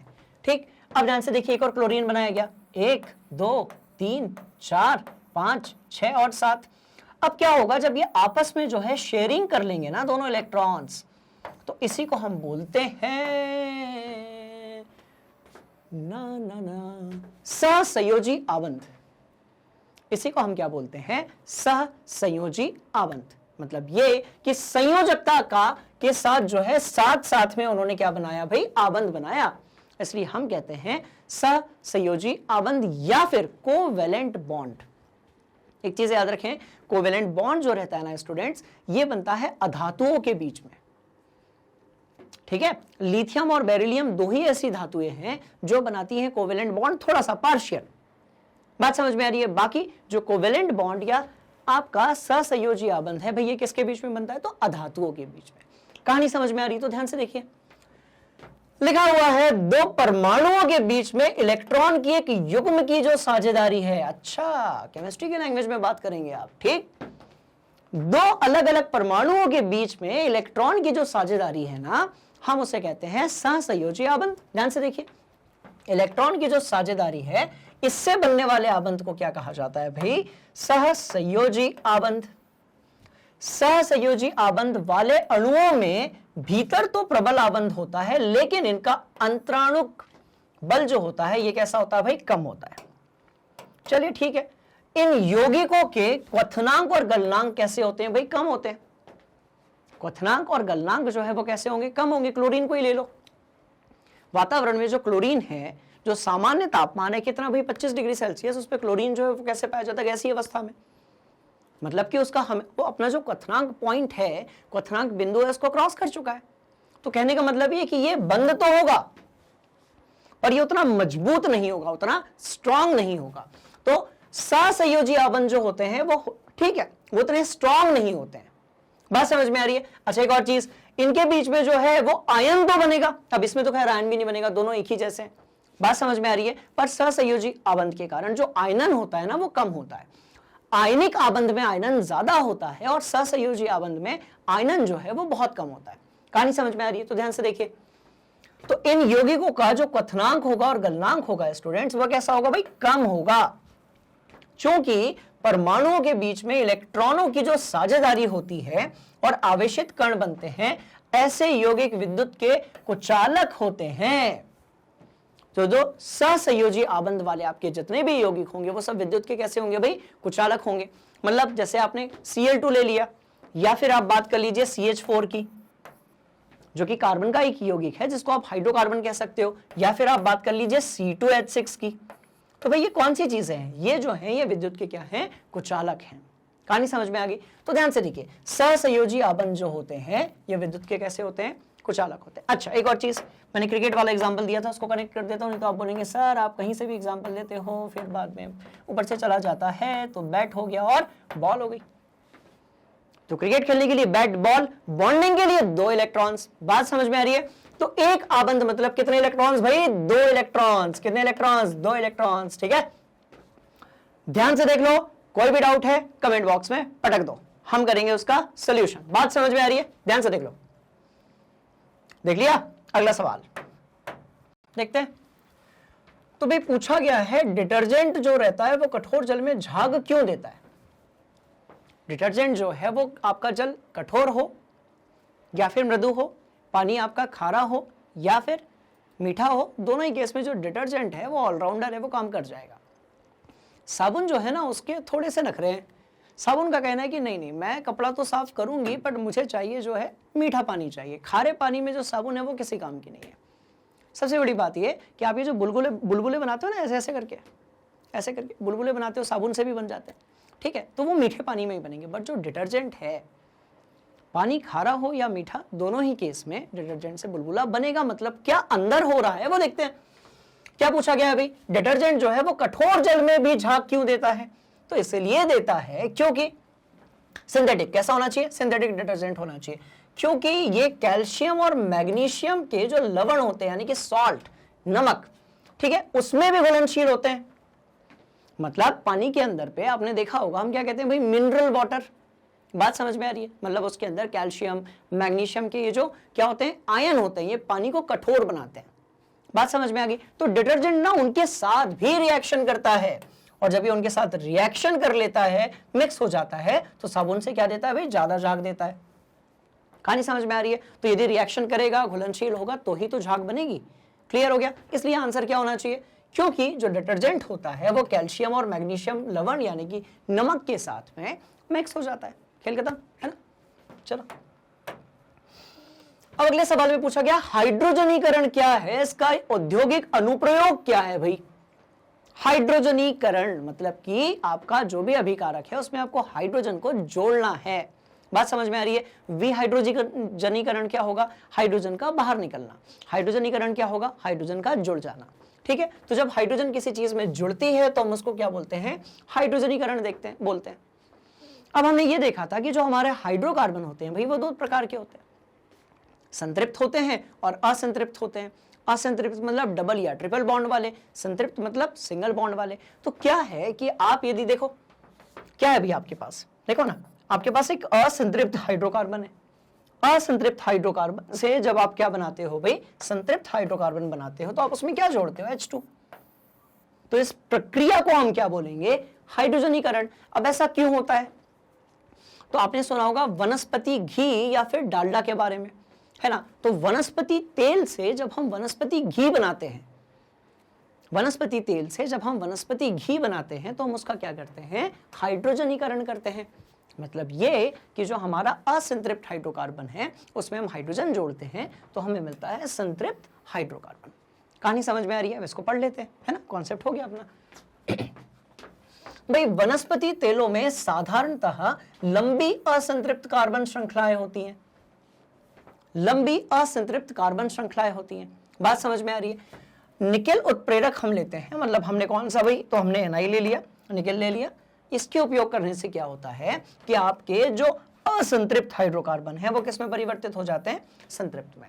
मतलब ये जो चीज है इस तरफ जो दी हुई है ये वनस्पति तेल है ना? और जो उत्पाद में दिया हुआ है ना स्टूडेंट्स, ये हमारा वनस्पति घी। कहानी समझ में आ गई? आगे बढ़ते हैं। देखो तो ध्यान से देख लो, कोई भी यदि डाउट है कमेंट बॉक्स में पटक दो। ठीक, ध्यान से देखो। अब अगले सवाल में क्या पूछा गया है देखते हैं। अगले सवाल में फिर पूछा गया है कि भाई जो समय व्यवस्था है वो क्या है, ये क्या होते हैं? तो इसके लिए मैंने आपको थोड़ी देर पहले एक एग्जांपल दिया था। कभी कभी वो सवाल को थोड़ा सा घुमा फिरा कर पूछ लेते हैं, तो इस सवाल को हमने किसी और तरीके से देखा था, अभी उन्होंने किसी और तरीके से पूछ लिया है ना? तो क्या पूछा है कि समवाय क्या होते हैं? सॉरी, समवाय क्या होते हैं? तो भाई किसके होते हैं? कार्बन के होते हैं। कौन से होते हैं? हाइड्रोकार्बन होते हैं और कार्बनिक यौगिक होते हैं। अच्छा, क्या है कहानी? तो एक जैसी संरचना नहीं होगी, द्रव्यमान जो रहेगा, अणुसूत्र जो रहेगा वो एक जैसा रहेगा, पर संरचना जो है वो एक जैसी नहीं रहेगी। एक एग्जांपल लेते हैं, ध्यान से देखिए। आपने लिखा भाई CH3, फिर आपने लिखा CH2, फिर आपने लिखा CH2, फिर आपने लिखा CH2 और हाँ रुक रहा हूं, ठीक है, और फिर मैंने कर दिया CH3। ठीक, अब ध्यान से देखो, अब मैंने लिखा CH3, फिर मैंने लिखा C, फिर मैंने यहां पर लिखा CH3, फिर मैंने यहां पर लिखा CH3 और यहां पर भी मैंने लिखा CH3। अब आप दोनों ही केसेस में, दोनों ही स्थिति में जब आप ये देखेंगे, ठीक है, कि कार्बन की कुल संख्या, तो अब ध्यान से देखिए भाई, कार्बन की कुल संख्या कितनी है? तो 5 है। हाइड्रोजन की कुल संख्या कितनी है? तो 3 और 2 5 और 2 7 और 2 9 और 3 12। तो यहां पर भी जब आप काउंट करेंगे आपको मिलेगा C5H12। बात समझ में आ रही है? तो देखिए अणुसूत्र या द्रव्यमान जो है दोनों ही यौगिकों का वो कैसा है? वो एक जैसा है, पर आप जब संरचना की बात करेंगे तो संरचना कैसी है भाई? अलग अलग है। तो कहने का मतलब ये क्या है? एक जैसी संरचना का ना होना यही कहलाता है समावयवता। कहानी समझ में आ रही है? तो ध्यान से देख लीजिए, लिखा हुआ है, सब कुछ लिखा हुआ है यहाँ पे, समावयवता। बात समझ में आ रही है? और ये क्या है? समावयवी। तो ये दोनों जो है वो आपके समावयवी है। आप यदि ऊपर वाले की बात करेंगे तो इसका नाम क्या होगा भाई? तो इसका नाम जो है आपका पेंटेन होगा। इसका नाम क्या होगा? पेंटेन होगा। और इसका नाम क्या होगा? तो ध्यान से देखिएगा भाई, सेकंड वाला जो कार्बन है, ये पहला, ये दूसरा है। सेकंड कार्बन से एक ऊपर लगा हुआ है, एक नीचे लगा हुआ है, ठीक है, तो इसका नाम क्या होगा? नियोपेंटेन। इसका नाम क्या होगा भाई? है ना, इसको अपन इंग्लिश और हिंदी दोनों में लिखेंगे, नियोपेंटेन। कहानी समझ में आ रही है? तो ये हो जाएगा आपका नियोपेंटेन। बात समझ में आ गई? तो नियोपेंटेन हो गया ये, है ना? तो ये हो गया आपका नियोपेंटेन। चलो ये जो है इसको सेलेक्ट करना पड़ेगा, नियोपेंटेन। पेंटेन। कहानी समझ में आ गई? तो ये है आपकी कहानी। ठीक, चलिए अगले सवाल की तरफ बढ़ते हैं। अब अगले सवाल में क्या पूछा गया है कि भाई हीरा और ग्रेफाइट जो है, ठीक है, जो हीरा और ग्रेफाइट है इसके गुणों के बीच में अंतर होने के क्या कारण है? अंतर होते हैं, ये तो एक प्रश्न में हमने देख लिया था कि एक जो है भाई कठोर होता है, एक जो है थोड़ा सा मुलायम होता है। एक ऐसा होता है कि वो विद्युत का कुचालक है जो कि हीरा है, एक ऐसा है जो विद्युत का सुचालक है जो कि ग्रेफाइट है। ये सारी चीजें हमने देख ली थी। अब पूछ रहे हैं कि इसके पीछे का कारण क्या है, मतलब अंदर की केमिस्ट्री क्या है, आंतरिक जो संरचना है उसमें क्या चेंज है ना? तो समझते हैं इसको। तो ध्यान से देखिएगा, जब आप हीरे की बात करते हैं ना, तो आप इस तरीके से ये देखिए, हर कार्बन जो है उसने भाई 3-3 और कार्बन के साथ आबंधन बनाया हुआ है। ध्यान से देखिए, ये लो ये लो ये लो ये लो ये लो, जहां जहां मन कर रहा है कार्बन से 3 और जो है आप अटक दीजिए। तो हीरा जो को आप अंदर से देखेंगे तो ऐसा दिखेगा। हीरा जो है इसको जब आप अंदर से देखेंगे तो ये इस तरीके से दिखेगा। बात समझ में आ रही है? पर जब आप बात करते हैं ग्रेफाइट की, तो ग्रेफाइट में ऐसा नहीं होता है। क्या होता है वो भी देख लेते हैं। देखो ध्यान से देखो, ये देखो बिल्कुल ग्रेफाइट वाली बात हो रही है। ये देखो ध्यान से देखो, तो हर कार्बन ने कितने आबंध बनाए भाई? 3 बनाए। ये जो चीज है ये क्या है, कहां गया? तो हीरा जो है वो ये है, और ग्रेफाइट जो है आप यहां से निकल कर आइए, आप ऐसे निकल कर आइए, आप यहां पर बन जाइए। बात समझ में आ रही है? तो उधर वाली जो चीज है ना स्टूडेंट्स, वो हीरा है, और यहां जो है ना वो ग्रेफाइट है। क्लियर? तो हीरा में आप देखेंगे कि जो कार्बन है उसके चारों जो आबंध है वो पूरे हैं, पर जब आप बात करेंगे ग्रेफाइट की, तो ग्रेफाइट में 3 ही आबंध पूरे हैं। इसका मतलब है कि जो आंतरिक संरचना है ना उसका खेल है। यदि आप इस वाली आंतरिक संरचना को, आप यदि इस वाले ग्रेफाइट वाले भाग को यदि आप बहुत ज्यादा तापमान देते हैं, बहुत ज्यादा आप यदि दाब देते हैं, मतलब प्रेशर और टेम्परेचर बहुत बढ़ा देते हैं, तो आपका जो ग्रेफाइट या कोयला है वो किस में परिवर्तित हो जाएगा? हीरा में। कहानी समझ में आ रही है? मतलब ये कि जो टेम्परेचर और प्रेशर है इसके कारण दोनों के जो अवस्था है, अवस्था तो नहीं कहेंगे हम, दोनों का जो रूप है वो परिवर्तन हो सकता है। क्लियर? चलिए, तो लिखा हुआ है कि हीरा में प्रत्येक कार्बन परमाणु जो है वो 4 अन्य परमाणुओं के साथ जुड़ा है। बिल्कुल सही बात हो रही है, और 4 के साथ। इस प्रकार एक दृढ़ त्रिआयामी संरचना बन रही है। कार्बन का हर परमाणु जो है वो 4 आबंध बना रहा है, और यही उसकी संयोजकता है। मतलब वो जो संरचना बन रही है ना वो कैसी बन रही है? दृढ़ बन रही है। और ये क्या लिखा हुआ है? त्रिआयामी, टेट्राहेड्रल, त्रिआयामी। ध्यान से देखो, इसको हम बोलते हैं त्रिआयामी टेट्राहेड्रल।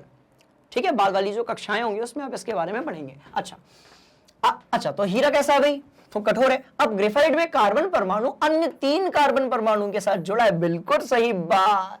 ठीक, अतः ये कैसा है भाई? हेक्सागोनल है। हेक्सागोनल क्यों है? तो ध्यान से देखो, ये चलता रहेगा ना फिर यहां पर ऐसा। ठीक है, ये ऐसा चलता रहेगा, ये ऐसा चलता रहेगा, तो आपको क्या दिखेगा? हेक्सागन जैसा दिखेगा। ऐसा ध्यान से देखो, षटकोण जैसा दिखेगा। कैसा दिखेगा? हेक्सागोनल दिखेगा। और प्लेटों के बीच में इलेक्ट्रॉन भरे रहने के कारण ये कैसा है भाई? सुचालक भी है। तो ग्रेफाइट जो रहेगा उसके पास कितने इलेक्ट्रॉन भाई? 4। आबंधन कितनों ने किया? 3 ने किया। एक क्या हो गया? खाली हो गया ना। जो एक खाली इलेक्ट्रॉन है, एक जो मुक्त इलेक्ट्रॉन है, इसी के कारण जो आपका ग्रेफाइट होता है वो विद्युत का क्या होता है भाई? सुचालक होता है। पर हीरा के पास एक भी नहीं है फ्री इलेक्ट्रॉन। तो जब उसके पास मुक्त इलेक्ट्रॉन होंगे ही नहीं तो उससे इलेक्ट्रिसिटी या विद्युत जो है उसका वहन नहीं होगा। बात समझ में आ गई? ध्यान से देख लो, कोई भी दिक्कत नहीं होनी चाहिए। क्लियर? देख लिया, स्क्रीनशॉट ले लिया, आगे बढ़ते हैं। अब पूछ रहे भाई सिरका क्या होता है?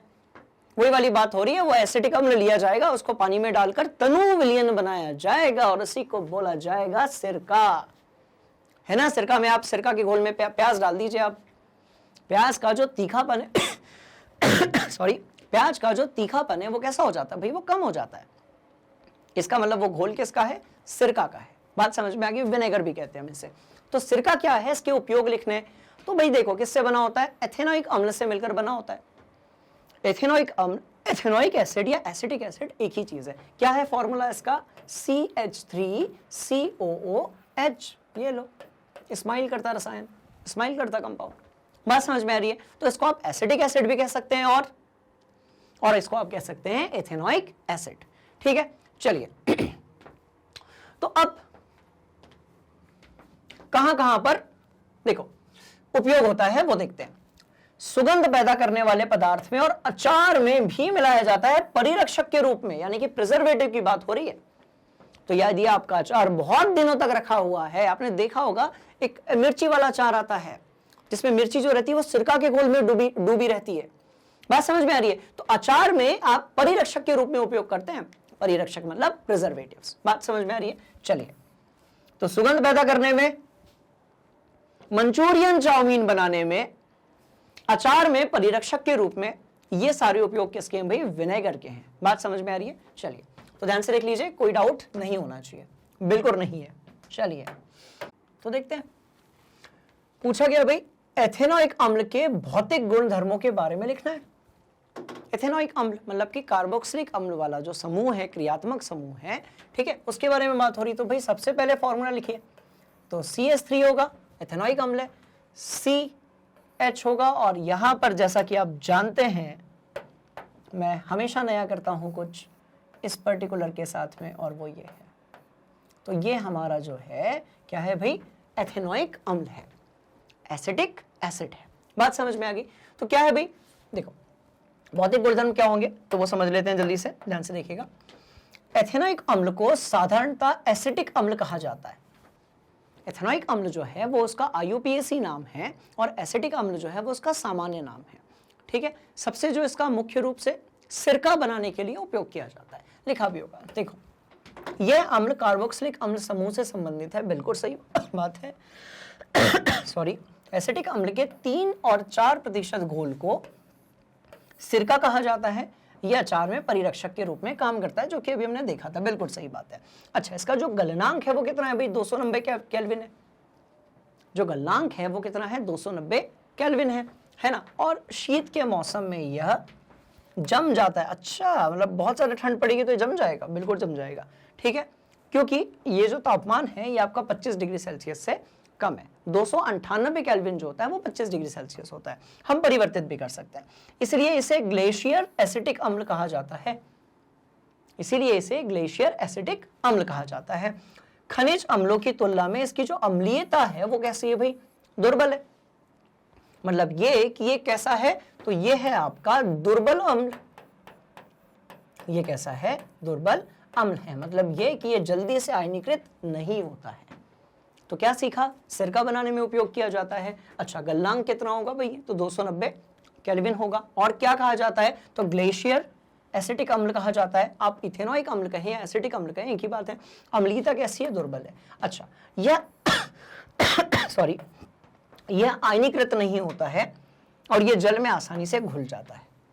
हमेशा याद रखें, कोई भी चीज यदि जल में घुल रही है इसका मतलब उसके पीछे का कारण है हाइड्रोजन बॉन्डिंग, यानी कि हाइड्रोजन आबंध, ठीक है। तो ये आयनीकृत नहीं होता है और आसानी से जो है वो घुल जाता है। भाई आयनीकृत तो होता है बट आसानी से नहीं होता है, बात समझ में आ गई। तो ये हमारे क्वेश्चन का आंसर होगा। चलो अगले सवाल की तरफ चलते हैं, ध्यान से देख लीजिए। अब अगले सवाल में पूछा गया है ईंधन के रूप में अल्कोहल का इस्तेमाल कैसे किया जाता है। तो भाई हमें ये चीज तो पता है कि जो अल्कोहल है वो एक अच्छा ईंधन हो सकता है, ठीक है। मतलब ये कि उसमें आप यदि अल्कोहल में आग लगाएंगे तो आपको काफी ऊष्मा मिलने वाली है। कैसे हो सकता है भाई? ध्यान से देखते हैं। ध्यान से देखिए, किससे बनाया जाएगा? तो गन्ने में से बनाया जाएगा, और भी बहुत सारे तरीके, अंगूर से बनाया जा सकता है, ठीक है। तो गन्ने से बनाया जाएगा। तो गन्ना क्या करता है? सूर्य के प्रकाश में रासायनिक ऊर्जा में बदलने के लिए, ठीक है, गन्ना जो रहता है वो सूर्य के प्रकाश में ज्यादा से ज्यादा रासायनिक उसके अंदर क्रिया हो सकती है। तो गन्ने का जो रस है ना वो शीरा बनाने के उपयोग में लाया जाता है। शीरा मतलब गन्ने का जो रस रहता है उसको जब आप और गर्म करते हैं तो वो शीरा होता है, जिसका क्या करते हैं आप? किण्वन करते हैं। तो आपको कौन सी चीज मिलती है भाई? अल्कोहल मिलता है। तो गन्ने का जो रस है उससे आप अल्कोहल बना सकते हैं, ठीक है। कुछ देशों में अल्कोहल में पेट्रोल मिलाकर स्वच्छ ईंधन के रूप में उपयोग किया जाता है। बिल्कुल सही बात है, अल्कोहल और पेट्रोल जो है वो आपस में मिक्स हो जाते हैं, है ना। अब यह ईंधन जो है वो पर्याप्त ऑक्सीजन होने पर केवल कार्बन डाइऑक्साइड एवं जल उत्पन्न करता है। मतलब ये कि आप देखिएगा जो ईंधन धुआं बहुत ज्यादा देते हैं, ठीक है, उसमें कार्बन डाइऑक्साइड, जल के साथ साथ और भी जहरीली जो गैसें होती हैं वो बाहर निकलती हैं। पर इसमें क्या होगा कि जो कार्बन डाइऑक्साइड है और जल भी कैसा भाई? तो कौन सी अवस्था में? तो गैसीय अवस्था में वो उत्पन्न करता है। कौन करता है? हाइड्रोकार्बन। कौन सा वाला? पेट्रोल और अल्कोहल का जो मिक्सचर है उसके बारे में बात हो रही है, ठीक है। तो ये हमारा आंसर हो गया कि अल्कोहल जो है वो ईंधन के रूप में क्यों उपयोग किया जाता है। सबसे बड़ी बात ये पेट्रोल के साथ मिक्स हो सकता है। ठीक, अगले सवाल की तरफ चलेंगे, ध्यान से देखो। अब पूछा गया है कि जो एथेनॉल है ना, इसके भौतिक गुणधर्म लिखने। देखिए, इसके पहले वाले सवाल में क्या पूछा गया था कि ईंधन के रूप में कैसे उपयोग होगा, क्यों बढ़ रहे हैं अल्कोहल के बारे में, क्योंकि वो कार्बन का एक महत्वपूर्ण यौगिक है। ठीक है, अब देखो आपका जो एथेनॉल है, इसके आपको क्या बताने भाई, भौतिक गुणधर्म बताने। कौन सी चीज बतानी है, भौतिक गुणधर्म। तो कौन से होंगे, तो एक तो रंगहीन है, बिल्कुल सही बात है, कैसा है, तो रंगहीन है। अच्छा, इसकी जो गंध है वो कैसी है, सुनहली है। बात समझ में आ रही है, अजीब सी इसकी जो है जी मिचलाने वाली जो इसकी गंध है वो होती है। अच्छा, ये कैसा भी ऊर्ध्वपाती द्रव है और इसका क्वथनांक कितना है, 78 डिग्री सेल्सियस है। मतलब ये कि ये जल से पहले ही अपनी जो अवस्था है वो बदल लेता है। जो जल है उसके लिए कितना है भाई, तो जल के लिए कितना है, 100 डिग्री सेल्सियस है। और इसके लिए कितना है, जिसको आप एथेनॉल कह रहे हो, है ना, तो एथेनॉल के लिए कितना है, तो ये है आपका 78 डिग्री सेल्सियस। मतलब ये आप ध्यान से देखिए, जल और एथेनॉल के मिश्रण को यदि आप गर्म करते हैं, ठीक है, तो जो एथेनॉल है वो जल्दी ही वाष्पीकृत हो जाएगा, है ना। तो इसका मतलब क्या हुआ, इसका जो क्वथनांक है वो आपका 78 डिग्री सेल्सियस है। अच्छा, ये जल से कैसा होता है भाई, हल्का होता है। इसका मतलब यदि पानी के ऊपर आप अल्कोहल डालेंगे तो वो घुलनशील तो रहेगा, पर स्टार्टिंग में ना वो उसके ऊपर जम जाएगा, ऊपर उसके ऊपर तैर रहा होगा। ठीक है, अच्छा, घुलनशील है, बिल्कुल है। यह लिटमस के प्रति उदासीन है। एथेनॉल जो है वो लिटमस के प्रति उदासीन है। भैया ऐसा क्यों है, लिटमस के प्रति वही उदासीन होते हैं जिनका जो पीएच होता है वो जल के पीएच के आसपास होता है। बात समझ में आ रही है, इसीलिए तो ये कैसा होगा, उदासीन होगा। मतलब ये नीले को लाल और ना लाल को नीला नहीं करेगा, है ना। चलिए, तो ये सारे भौतिक गुणधर्म किसके थे भाई, एथेनॉल के थे। क्या क्या हो सकता है, एक ईंधन हो सकता है ये, है ना, तो वो उसके रासायनिक गुणधर्म में भी आ जाएगा। तो कहानी बहुत ही सिंपल है। चलिए अगले सवाल की तरफ चलते हैं। अब अगले क्वेश्चन में पूछा गया भाई, सजीव प्राणियों पर अल्कोहल का क्या प्रभाव पड़ता है। बड़ा ही इंटरेस्टिंग सा क्वेश्चन है। बात समझ में आ रही है, आपने देखा होगा बहुत सारे लोग जो होते हैं वो अल्कोहल गटक जाते हैं और फिर उनके अंदर से बहुत सारा कोलाहल बाहर निकलता है। बात समझ में आ रही है, तो बहुत ज्यादा हानिकारक प्रभाव पड़ता है किस पर, सजीव प्राणियों पर। किसका, तो भाई अल्कोहल का। बात समझ में आ रही है, क्या प्रभाव पड़ता है, समझते हैं, ध्यान से देखिए। अधिक मात्रा में एथेनॉल का सेवन करने से जो उपपचाई प्रक्रिया होती है, यानी कि मेटाबॉलिज्म, ठीक है, वो कैसा पड़ जाएगा भाई, वो धीमा पड़ जाता है। इसके कारण क्या होता है, जो हमारी केंद्रीय तंत्रिका तंत्र है वो कैसी हो जाती है, वो कमजोर हो जाती है। इसके कारण जो समन्वय है उसकी जो कमी हो जाती है, मतलब ये कि सोचने और समझने की जो क्षमता है वो थोड़ी सी कम हो जाती है। अच्छा, और क्या भाई, मानसिक दुविधा तो आती है, बोलना कुछ और चाहते हैं, बोल कुछ और देते हैं, चलना सीधा चाहते हैं, लड़खड़ा जाते हैं। कहानी समझ में आ रही है, तो मानसिक दुविधा तो होती है। अच्छा, और क्या होता है, अनिद्रा होती है। और क्या होता है, भाव शून्यता होती है। कहने का मतलब सोचने और समझने की जो शक्ति है वो खत्म हो जाती है। ठीक है, अच्छा, मेथेनॉल जो रहता है इसकी थोड़ी सी मात्रा लेने पर क्या हो सकती है भाई, मृत्यु हो सकती है। तो क्या लिखा है, अल्कोहल। कौन से दो अल्कोहल है, तो देखिए ये मेथेनॉल है, CH3OH, ठीक है, और एक और है, एंड दिस इज C2H5OH। कहानी समझ में आ रही है, तो ये क्या है भाई, तो ये मेथेनॉल है। मतलब ये कि आप क्या करें, आप जब सवाल करें तो आप एक चीज हमेशा ध्यान रखें कि इससे चैप्टर जो है ना उसका भी रिवीजन होता है। ठीक है, नीचे वाला जो है ये क्या है, तो ये एथेनॉल है, इथेनॉल भी कह सकते हैं आप इसे। एथेनॉल इथेनॉल इसीलिए क्योंकि ये जो शब्द है ये इंग्लिश के हैं, तो जब इसका इंग्लिश हिंदी में रूपांतरण किया जाता है तो जो उच्चारण होता है वो बदल सकता है। इथेनॉल भी हो सकता है, एथेनॉल भी हो सकता है। ठीक है, अच्छा जी, इसके बाद और देखते हैं क्या है।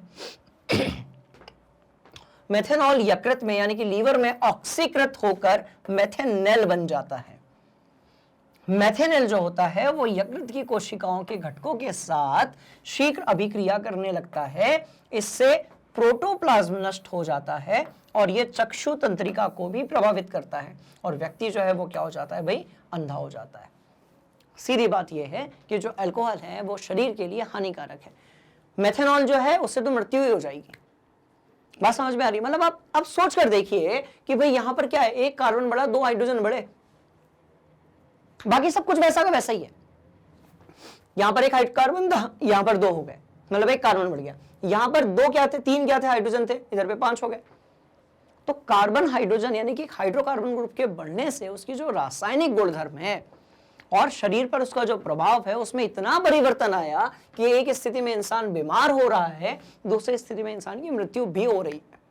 बात समझ में आ रही है? इसीलिए हमें केमिस्ट्री को समझना बहुत जरूरी है ना। आपने कई बार देखा होगा, न्यूज़पेपर में ऐसे पढ़ा होगा कि बहुत सारे जो लोग होते हैं वो जहरीली शराब पी लेते हैं। तो जहरीली शराब जो होती है ना स्टूडेंट्स, वो क्या होती है भाई? वो मेथेनॉल वाली होती है। ठीक है, जहरीली शराब यदि है तो वो कौन सी होती है? आपकी मेथेनॉल वाली होती है। कहानी समझ में आ गई? तो आपका आंसर क्या होना चाहिए? ये पूरा होना चाहिए जब कभी भी ये बात करेंगे किसके बारे में? अल्कोहल के बारे में। क्लियर? अगले सवाल की तरफ बढ़ेंगे, चलिए ध्यान से देखिए। अब पूछा गया है कि कठोर जल को साबुन से उपचारित करने पर मैली का जो निर्माण होता है ना, वो कैसे होता है? बात समझ में आ रही है? तो सबसे पहले समझते हैं कि कठोर जल क्या है भाई। तो कैल्शियम और मैग्नीशियम के जो क्या होते हैं भाई? आपके लवण होते हैं। ठीक है, मतलब नमक होता है, सॉल्ट होता है। क्लियर? इसकी उपस्थिति के कारण आपका जो जल है वो कैसा हो जाता है भाई? कठोर हो जाता है ना। ऐसे लवण जो कैल्शियम और मैग्नीशियम से मिलकर बने हुए हैं, इनकी उपस्थिति के कारण जो जल है वो कैसा हो जाता है? कठोर हो जाता है। बात समझ में आ रही है? तो ध्यान से देखिए, जब कठोर जल को साबुन से उपचारित किया जाता है तब साबुन के कैल्शियम तथा मैग्नीशियम लवण के साथ में अभिक्रिया कर अविलय पदार्थ बनाते हैं। यह अविलय पदार्थ मैली का निर्माण करते हैं, जिसको हम प्रेसिपिटेट या प्रक्षेप भी कहते हैं। प्रेसिपिटेट या प्रक्षेप मतलब ये कि खारे पानी की आप यदि साबुन के साथ रिएक्शन कराएंगे या खारे पानी में यदि आप कपड़े धोने की कोशिश करेंगे तो झाग कम बनेगा और प्रक्षेप या फिर मैली जो है, कहां गई? इधर है, ये ज्यादा बनेगी। प्रेसिपिटेट ज्यादा बनेगा, सफेद सफेद कलर का मैली बनना चालू हो जाएगा, उससे कपड़ा साफ नहीं होगा। यदि होता भी है तो अच्छे तरीके से साफ नहीं होगा। कहानी समझ में आ रही है? तो ये था किसका निर्माण भाई? मैली का निर्माण। क्या होता है फिर से देखते हैं एक बार। कैल्शियम तथा मैग्नीशियम लवण की उपस्थिति के कारण जल जो है वो कैसा हो जाता है? कठोर। बिल्कुल सही बात है। जब कठोर जल को साबुन से उपचारित किया जाता है यानी कि रिएक्शन कराई जाती है, तब साबुन कैल्शियम तथा मैग्नीशियम के जो लवण होते हैं उसके साथ क्या करता है भाई? अभिक्रिया करता है और कैसा बनाता है? अविलय पदार्थ। वो जो अविलय पदार्थ है उसी को क्या कहते हैं? मैली कहते हैं। बात समझ में आई क्या? बहुत सिंपल है। अविलय पदार्थ मतलब वो किसी भी चीज में मिक्स होने वाला नहीं है। तो पानी में भी नहीं होगा। पानी में जब मिक्स ही नहीं होगा तो झाग नहीं बनेगा, और झाग नहीं बनेगा तो कपड़ा साफ नहीं होगा। इसीलिए कहा जाता है कि कठोर जल में साबुन किसी काम की नहीं है।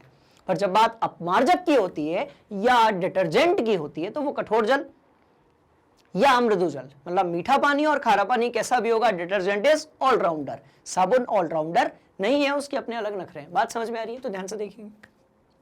क्लियर? अगले सवाल की तरफ। अब पूछा गया है जीवाश्म ईंधन जो है उससे आप क्या समझते हैं और ये कैसे बनता है भाई? ठीक है, तो आपने सुना होगा तेल के कुएं या फिर जमीन के अंदर से कोयला निकाला गया, कोयला की खान या कोयला की खदान। तो इसका मतलब ये जो तेल के कुएं हैं जिसमें हाइड्रोकार्बन पाया जाता है या फिर कोयला जो है, ये कहां से निकलता है भाई? जमीन के अंदर से। तो ये है क्या? किसका पार्ट है ये जीवों का ही तो पार्ट है। जीवों का मतलब पेड़ पौधे भी आ गए। साइंस के हिसाब से जो पेड़ पौधे हैं वो भी सजीव हैं। बात समझ में आ रही है? तो किसका रूप है भाई? किसका पार्ट है? जीवाश्म, जीवों का, पेड़ पौधों का। बात समझ में आ रही है? तो होता क्या है, ध्यान से देखिएगा। बात हो रही है कुछ करोड़ों सालों की। क्लियर? मतलब बात हो रही है कुछ करोड़ों वर्षों की। पृथ्वी की सतह में गहरे दबे हुए पौधे तथा पशुओं के जो अवशेष होते हैं ना, वो किस में कन्वर्ट हो जाते हैं? किस में परिवर्तित हो जाते हैं भाई? ईंधन में। किस में परिवर्तित हो जाते हैं? ईंधन में। ये जो ईंधन मिलता है ना, इसी को हम क्या बोलते हैं? जीवाश्म ईंधन। इसका जो मुख्य रूप है वो कौन सा है भाई? कोयला है और पेट्रोलियम है, और इसी को हम बोलते हैं जीवाश्म ईंधन। कहानी समझ में आ गई? तो ये था हमारा सवाल जिसमें पूछा गया था कि जीवाश्म ईंधन जो है उससे आप क्या समझते हो और इसका जो निर्माण है वो कैसे होता है। ठीक है, अब चलते हैं अगले सवाल की तरफ। ध्यान से देखिएगा, अगले सवाल में क्या पूछा गया है। अब देखते हैं भाई, कार्बन तत्व जो है वो एक अद्वितीय तत्व कैसे? तो ये तो है, मतलब ये कि एक तरफ बाकी के जितने भी परमाणु हैं, जितने भी तत्व हैं, उनकी केमिस्ट्री और एक तरफ अकेले कार्बन की, उसके बाद भी जो कार्बन की यौगिकों की संख्या है वो बहुत ज्यादा है। बात समझ में आ रही है? तो क्यों है भाई, देखते हैं। तो दो ही चीजें, चतुसंयोजकता जिसके कारण वो सभी से कनेक्ट हो जाता है, और श्रृंखलन, है ना। तो ध्यान से देखिए क्या लिखा हुआ है, सभी ज्ञात परमाणुओं में केवल कार्बन ही परमाणु ऐसा है जो कि आपस में मिलकर क्या बनाता है भाई, श्रृंखला बनाता है। प्रत्येक ऐसी लंबी श्रृंखला जो होती है इस प्रकार से सरल आधार प्रदान करती है जिसमें अन्य परमाणु जो हैं वो विभिन्न विधियों द्वारा आपस में क्या होते हैं भाई, विभिन्न विधियों द्वारा जुड़ सकते हैं। बात समझ में आ रही है? क्या हो सकते हैं, जुड़ सकते हैं। क्लियर हो गया? जिसके परिणाम स्वरूप कार्बन जो है, ठीक है, अलग अलग प्रकार के जो यौगिक हैं उसका निर्माण करता है। कहानी समझ में आ गई? तो जो कार्बन है ना स्टूडेंट्स, ठीक है, वो क्या होता है, उसमें भाई श्रृंखलन होता है, ठीक, और उसकी संयोजकता कितनी है, 4 है। तो ये जो उसकी बॉन्डिंग करने की जो प्रवृत्ति है ना, ये उसको बनाती है सबसे निराला। बात समझ में आ रही है? और कार्बन से बनने वाले जो यौगिक हैं वो पूरी केमिस्ट्री में एक नई शाखा बनाते हैं, जैसे हम कहते हैं कार्बनिक रसायन या फिर ऑर्गेनिक केमिस्ट्री। बात समझ में आ रही है? चलिए अगले सवाल की तरफ बढ़ते हैं, है ना। अगला सवाल क्या है, ध्यान से देखिएगा भाई, एस्टेरिफिकेशन की बात हो रही है, मतलब आपको बनाना है एस्टर। क्या बनाना है आपको, एस्टर बनाना है। कैसे बनाओगे, ध्यान से देखो। देखो एस्टर का जनरल फॉर्मूला क्या है, तो देखो एक एग्जांपल यहां पर दिया हुआ है, यह है आपका RCOOR। बात समझ में आ रही है? देखिए RCOOH जो है ये आपका कार्बोक्सिलिक अम्ल है, ये क्या है, कार्बोक्सिलिक अम्ल है, पर RCOOR जो है ये आपका एस्टर है। क्लियर? अच्छा यहां पर ये जो R है ये किसको दर्शा रहा है भाई, तो एल्केन ग्रुप को दर्शा रहा है। यहां पर CH3 हो सकता है आपका C2H5 हो सकता है, कुछ भी हो सकता है। ये वाला जो आ रहा है इसको आप डैश लगा दिए ताकि सेम भी हो सकते हैं, अलग अलग भी हो सकते हैं। बात समझ में आ रही है? तो ये वाला जो समूह होता है, प्रकार्यात्मक समूह या फिर क्रियाशील समूह जो होता है, इसको अपन बोलते हैं एस्टर। नीचे वाला जो है वो क्या है आपका, कार्बोक्सिलिक अम्ल, है ना। चलिए तो देखते हैं कैसे बनेगा सॉरी। तो भाई एसिटिक अम्ल आपने लिया और अल्कोहल लिया, आपने लिया एसिटिक अम्ल और क्या लिया, अल्कोहल लिया। इसकी जब अभिक्रिया कराई तो कौन सी चीज मिली आपको, एस्टर मिला। ध्यान से देखो, एसिटिक अम्ल लिया और एथेनॉल लिया, यानी कि अल्कोहल लिया, और उत्प्रेरक क्या है आपका, तो किसकी प्रेजेंस में हो रही है बात हो रही है किंग ऑफ केमिकल, मतलब ये रसायनों का राजा कौन है भाई, H2SO4 सल्फ्यूरिक अम्ल, है ना। तो आपको क्या मिला, एस्टर मिला, और साथ में क्या मिला भाई, जल मिला।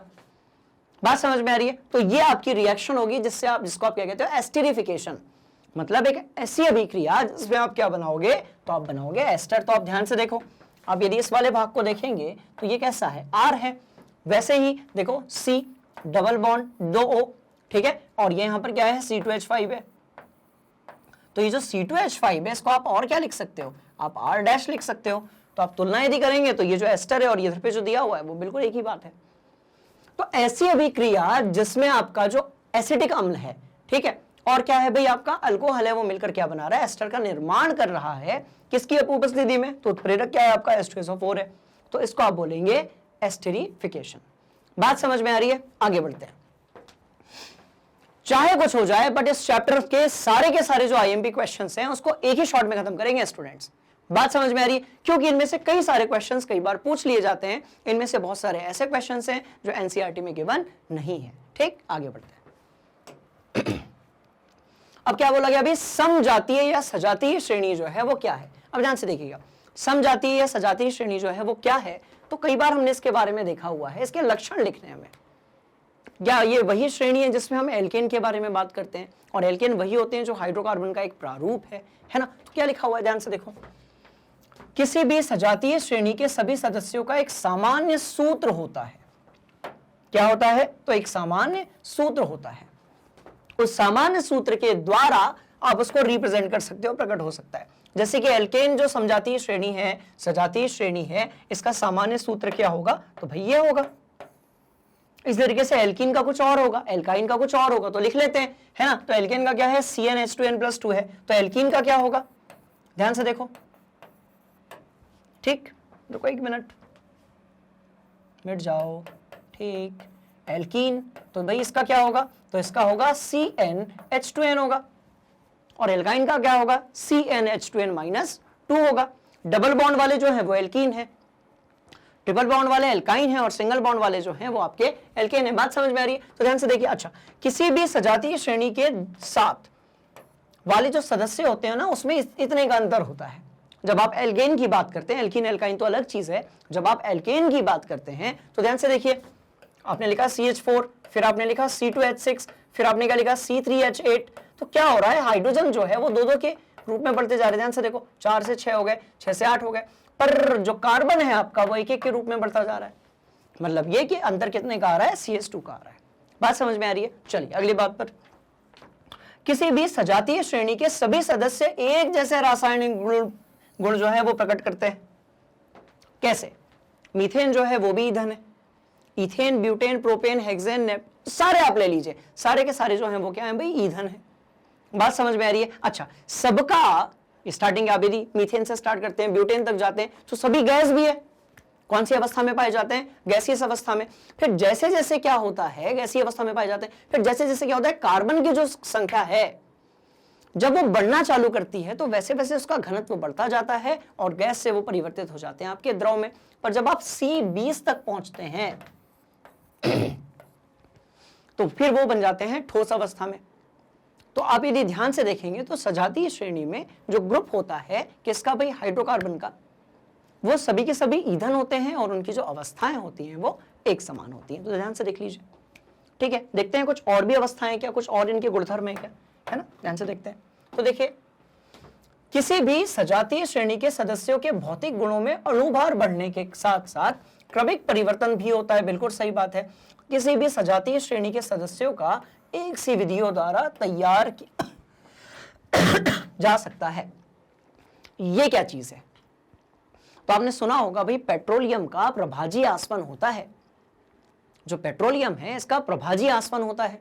बात समझ में आ रही है? तो क्या होगा, प्रभाजी आसवन यदि होगा तो कौन सी चीज बाहर निकलेगी भाई, मीथेन बाहर निकलेगा, और क्या बाहर निकलेगा, इथेन बाहर निकलेगा, केरोसिन बाहर निकलेगा, पेट्रोल बाहर निकलेगा, नेफ्था, गैसोलीन जिसको पेट्रोल भी कहते हो, डीजल बाहर निकलेगा।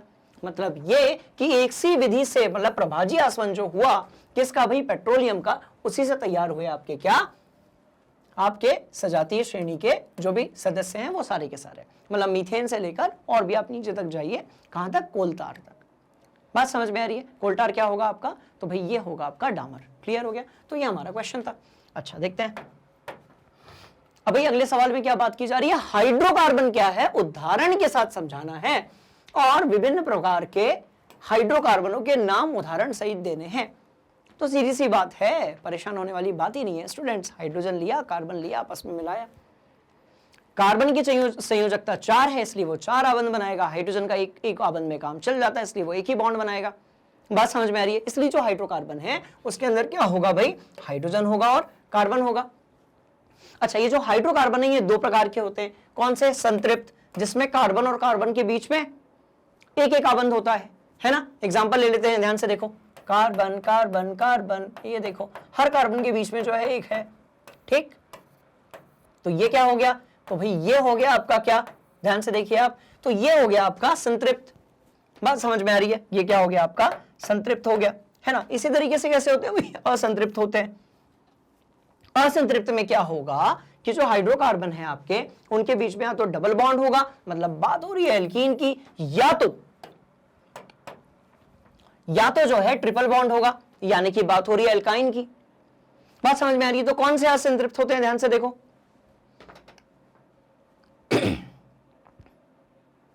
डबल बॉन्ड वाले यानी कि एल्कीन, ट्रिपल बॉन्ड वाले यानी कि एल्काइन। कहानी समझ में आ रही है? ध्यान से देखिए, बात समझ में आ गई। सारे के सारे सिंगल एकल अबंध वाले जो है वो क्या कहेंगे आपके भाई, वो आपके होंगे कौन से भाई, संतृप्त हाइड्रोकार्बन यानी कि एल्केन।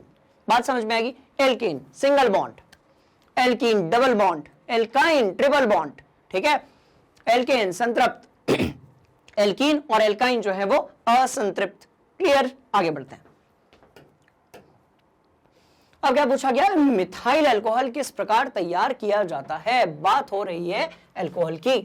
मिथाइल अल्कोहल है, इसका मतलब क्या होगा, एक कार्बन होना चाहिए इसमें, तो लिख देते हैं ये हमारा फॉर्मूला होना चाहिए। बात समझ में आ रही है? तो ये हमारा मिथाइल अल्कोहल है।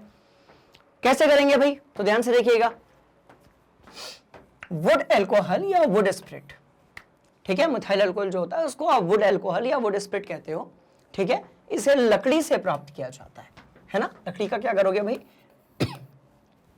भंजन करोगे तो उससे क्या मिलेगा आपको, मिथाइल अल्कोहल मिलेगा। क्लियर हो गया। तो ध्यान से देखिएगा, इसे तैयार करने के लिए लकड़ी के छोटे छोटे टुकड़ों को वायु की अनुपस्थिति में गर्म किया जाता है। लकड़ी के छोटे छोटे टुकड़ों को वायु की अनुपस्थिति में गर्म किया जाता है। मिथाइल अल्कोहल एक उत्पाद के रूप में प्राप्त होता है। आजकल इसे जल गैस तथा हाइड्रोजन के मिश्रण को 300 डिग्री सेल्सियस तक गर्म करने से भी प्राप्त किया जाता है। तो जल गैस क्या है भाई, तो ये जल गैस है CO और H2, और ये क्या है आपका हाइड्रोजन है, सॉरी ये आपका हाइड्रोजन है। इसको क्या तापमान दिया, 300 डिग्री सेल्सियस दिया, तो क्या मिला, CH3OH मिला। कहानी समझ में आ रही है, जल गैस के साथ हाइड्रोजन मिलाया, क्या मिला आपको, मिला मिथाइल अल्कोहल। क्या तापमान दिया, 300 डिग्री सेल्सियस आपने जो है वो तापमान दे दिया। बात समझ में आ रही है। तो हमने कितने सारे क्वेश्चंस आज ऐसे थे जिसको कवर किया, जो आपका कोई भी बोर्ड है, यदि आप हिंदी माध्यम स्टूडेंट्स हैं, ठीक है, तो आपका कोई भी यदि बोर्ड है तो उस बोर्ड में आने वाले क्वेश्चंस को हमने क्या किया, आज कवर किया। तो स्टूडेंट्स, ये जो हमारा आज की क्लास थी, जो हमारा वीडियो था, किस बारे में था कि भाई हमारा जो चैप्टर नंबर 4 है जिसका नाम है कार्बन और उसके यौगिक, है ना, इसके मोस्ट IMP क्वेश्चंस। अच्छा, इसके पहले हम कौन सी चीजें कवर कर चुके हैं, ध्यान से सुनिएगा। हमने 1 शॉर्ट रिवीजन वीडियो देखा है जिसमें जो पूरा चैप्टर है वो बताया गया है। अच्छा, और साथ में हमने कौन सी चीज देखी है, NCERT के जो सॉल्यूशंस है ना, हमने वो भी कर लिए हैं। सारे के सारे आपको कहां पर मिलेंगे, मैग्नेट ब्रेन्स हिंदी प्लेटफॉर्म पर, यूट्यूब पर जाकर सर्च करेंगे आप लोग। तो ठीक ऐसे ही हमने क्या सर्च किया है भाई, सॉरी कौन सी चीज का वीडियो बनाया, MCQs का बनाया है। मतलब ऐसे बहुत सारे इंपॉर्टेंट MCQs जो अलग अलग एग्जाम्स में पूछ लिए जाते हैं, है ना। और आज हम किसकी बात कर रहे हैं, तो मोस्ट इंपॉर्टेंट क्वेश्चंस की बात कर रहे हैं। मतलब आपने पूरा रिवीजन देख लिया, आपने NCERT एक्सरसाइज देख ली, आपने MCQ क्वेश्चंस देख लिए, अब क्या बचे, मोस्ट इंपॉर्टेंट क्वेश्चंस। बात समझ में आ रही है। तो ऐसी बहुत सारी जो वीडियोस हैं वो मैग्नेट ब्रेन्स के प्लेटफॉर्म पर अवेलेबल है यूट्यूब पर कभी कभी क्या होता है, कंफ्यूजन, क्योंकि आपको जो है तुरंत वो चीज चाहिए होती है और आपके पास होता है कंफ्यूजन। तो उस कंफ्यूजन से बचने के लिए आपको क्या करना है मैं बता रहा हूं, बस 2 मिनट लगेंगे। ध्यान से देखिए, आपको जाना है गूगल पे और आपको सर्च करना है www.magnetbrains.com। क्लियर, जैसे ही आप इसे सर्च करेंगे आपको जो चीज मिलेगी वो मिलेगी ये। क्लियर, यहां पर आपको जाकर क्या करना है भाई, रजिस्टर करना है, रजिस्टर फॉर फ्री। फ्री मतलब 110% फ्री। किसी भी प्रकार का कोई भी पैकेज जो है उसको खरीदने की जरूरत नहीं है। मतलब बात मैं यहां पर 1 या 2 टॉपिक्स की नहीं कर रहा हूं, 1-2 चैप्टर्स की नहीं कर रहा हूं, पूरा सिलेबस। आप किसी भी कक्षा में हैं, ठीक है, आपको कोई भी विषय यदि पढ़ना है, आपका कोई भी बोर्ड है, आपका कोई भी माध्यम है, तो जो आपका पूरा सिलेबस है वो मैग्नेट ब्रेन्स की जो टीम है उसने रेडी किया हुआ है इस प्लेटफॉर्म पे। जब आप वहां पर रजिस्टर करेंगे, आपको कोई फॉर्म नहीं भरना, कुछ भी नहीं करना। जब आप यहां पर रजिस्टर करेंगे तो आपको कुछ ऐसा दिखेगा। ध्यान से देखिए, मतलब ये है कि जो पूरी टीम है और जो पूरा स्टडी मटेरियल है ना आपके सामने होगा। ध्यान से देखिए, भौतिक विज्ञान, रसायन विज्ञान, गणित, सामान्य अंग्रेजी, सामाजिक विज्ञान, सामान्य अंग्रेजी पार्ट 2। बात समझ में आ रही है। तो हमारी जो सारी टीम है, हमारे जो सारे टीचर्स हैं, यहाँ पर उनके द्वारा जो बनाया गया कोर्स है ना स्टूडेंट्स, वो अवेलेबल है। पहुंच गए आप यहाँ पे। अब मान लेते हैं कि आपको देखना है रसायन विज्ञान में हम क्या पढ़ने वाले हैं, या फिर आपको देखना है कि फिजिक्स यानी कि भौतिक विज्ञान में आपको क्या देखना है। तो आप क्या करेंगे, आप यहाँ पर सिंपली क्लिक कर दें। कर दिया क्लिक, क्या होगा ध्यान से देखिएगा। तो जैसे ही आपने यहां पर क्लिक किया आपके सामने कुछ इस तरीके से होगा और इसमें आप देखेंगे कि जो आपका चैप्टर है, क्योंकि एग्जाम में क्या होता है, कभी कभी सिर्फ चैप्टर पढ़कर जाने से काम नहीं चलता है। तो आपका जो चैप्टर है ना उसको हमने हर तरीके से कवर किया। कैसे, तो NCERT के सॉल्यूशंस हैं, 1 शॉर्ट वीडियोस है जिसमें एक ही वीडियो में पूरा जो चैप्टर है वो कवर्ड है। इसके बाद बहुत सारे MCQs, इंपॉर्टेंट जो MCQs आते हैं एग्जाम में, उसको हमने कवर किया हुआ है। अच्छा, साथ में क्या किया, इंपॉर्टेंट क्वेश्चन जिसके बारे में आज हमने पढ़ा था। बस समझ में आ रही है, सारी चीजों को हमने कवर किया हुआ है। तो आपको हर तरीके से वो जो चैप्टर है उसका जो पूरा का पूरा कंटेंट है वो बिल्कुल मिलेगा फ्री ऑफ कॉस्ट। आपको कुछ नहीं करना है, सिर्फ कहां पर जाकर क्लिक करना है भाई, फुल कोर्स में जाकर क्लिक करना है। बात समझ में आ गई। जैसे आपने वहां पर जाकर क्लिक किया आपको कुछ फिर से इस तरीके से मिलेगा। ध्यान से देखिएगा, ठीक, मतलब अच्छा यहां पर तो पढ़ाया भी जा रहा है, वाह वेरी गुड, इंटरेस्टिंग। कहानी समझ में आ रही है? तो ध्यान से देखिए, इस तरीके से आपको सारी चीजें वहां पर मिलेंगी, सारे चैप्टर्स के बारे में मिलेगा, ठीक है, और हर चैप्टर के बारे में जिन पॉइंट्स को मैंने डिस्कस किया था वो सारी चीजें आपको वहां पर मिलेंगी। बात समझ में आ गई? क्लियर हो गया? चलिए अब काम की बात पर आते हैं। तो क्या हुआ कि यदि आपका कोई भी बोर्ड है, आपको कोई भी टॉपिक चाहिए, आपका यदि कोई भी माध्यम है, स्पेशली हिंदी, ठीक है, आपको किसी भी विषय के बारे में यदि बात करना है तो मैग्नेट ब्रेन्स हिंदी प्लेटफॉर्म वो सारी चीजें आपके लिए लेकर आया है, बिल्कुल फ्री ऑफ कॉस्ट। भाई कहां से? तो कक्षा 6वीं से। कहां तक? तो कक्षा 12वीं तक। बात समझ में आ रही है? ठीक है, तो अगली जो क्लास होगी उसमें हम मिलेंगे नए वाले चैप्टर के साथ में, ठीक है, और बढ़िया तरीके से जो नया चैप्टर है उसको स्टार्ट करेंगे। तब तक के लिए आप मैग्नेट ब्रेन्स हिंदी को लाइक कीजिए, शेयर कीजिए और सब्सक्राइब कीजिए। मिलते हैं अगली क्लास में। Thank you so much.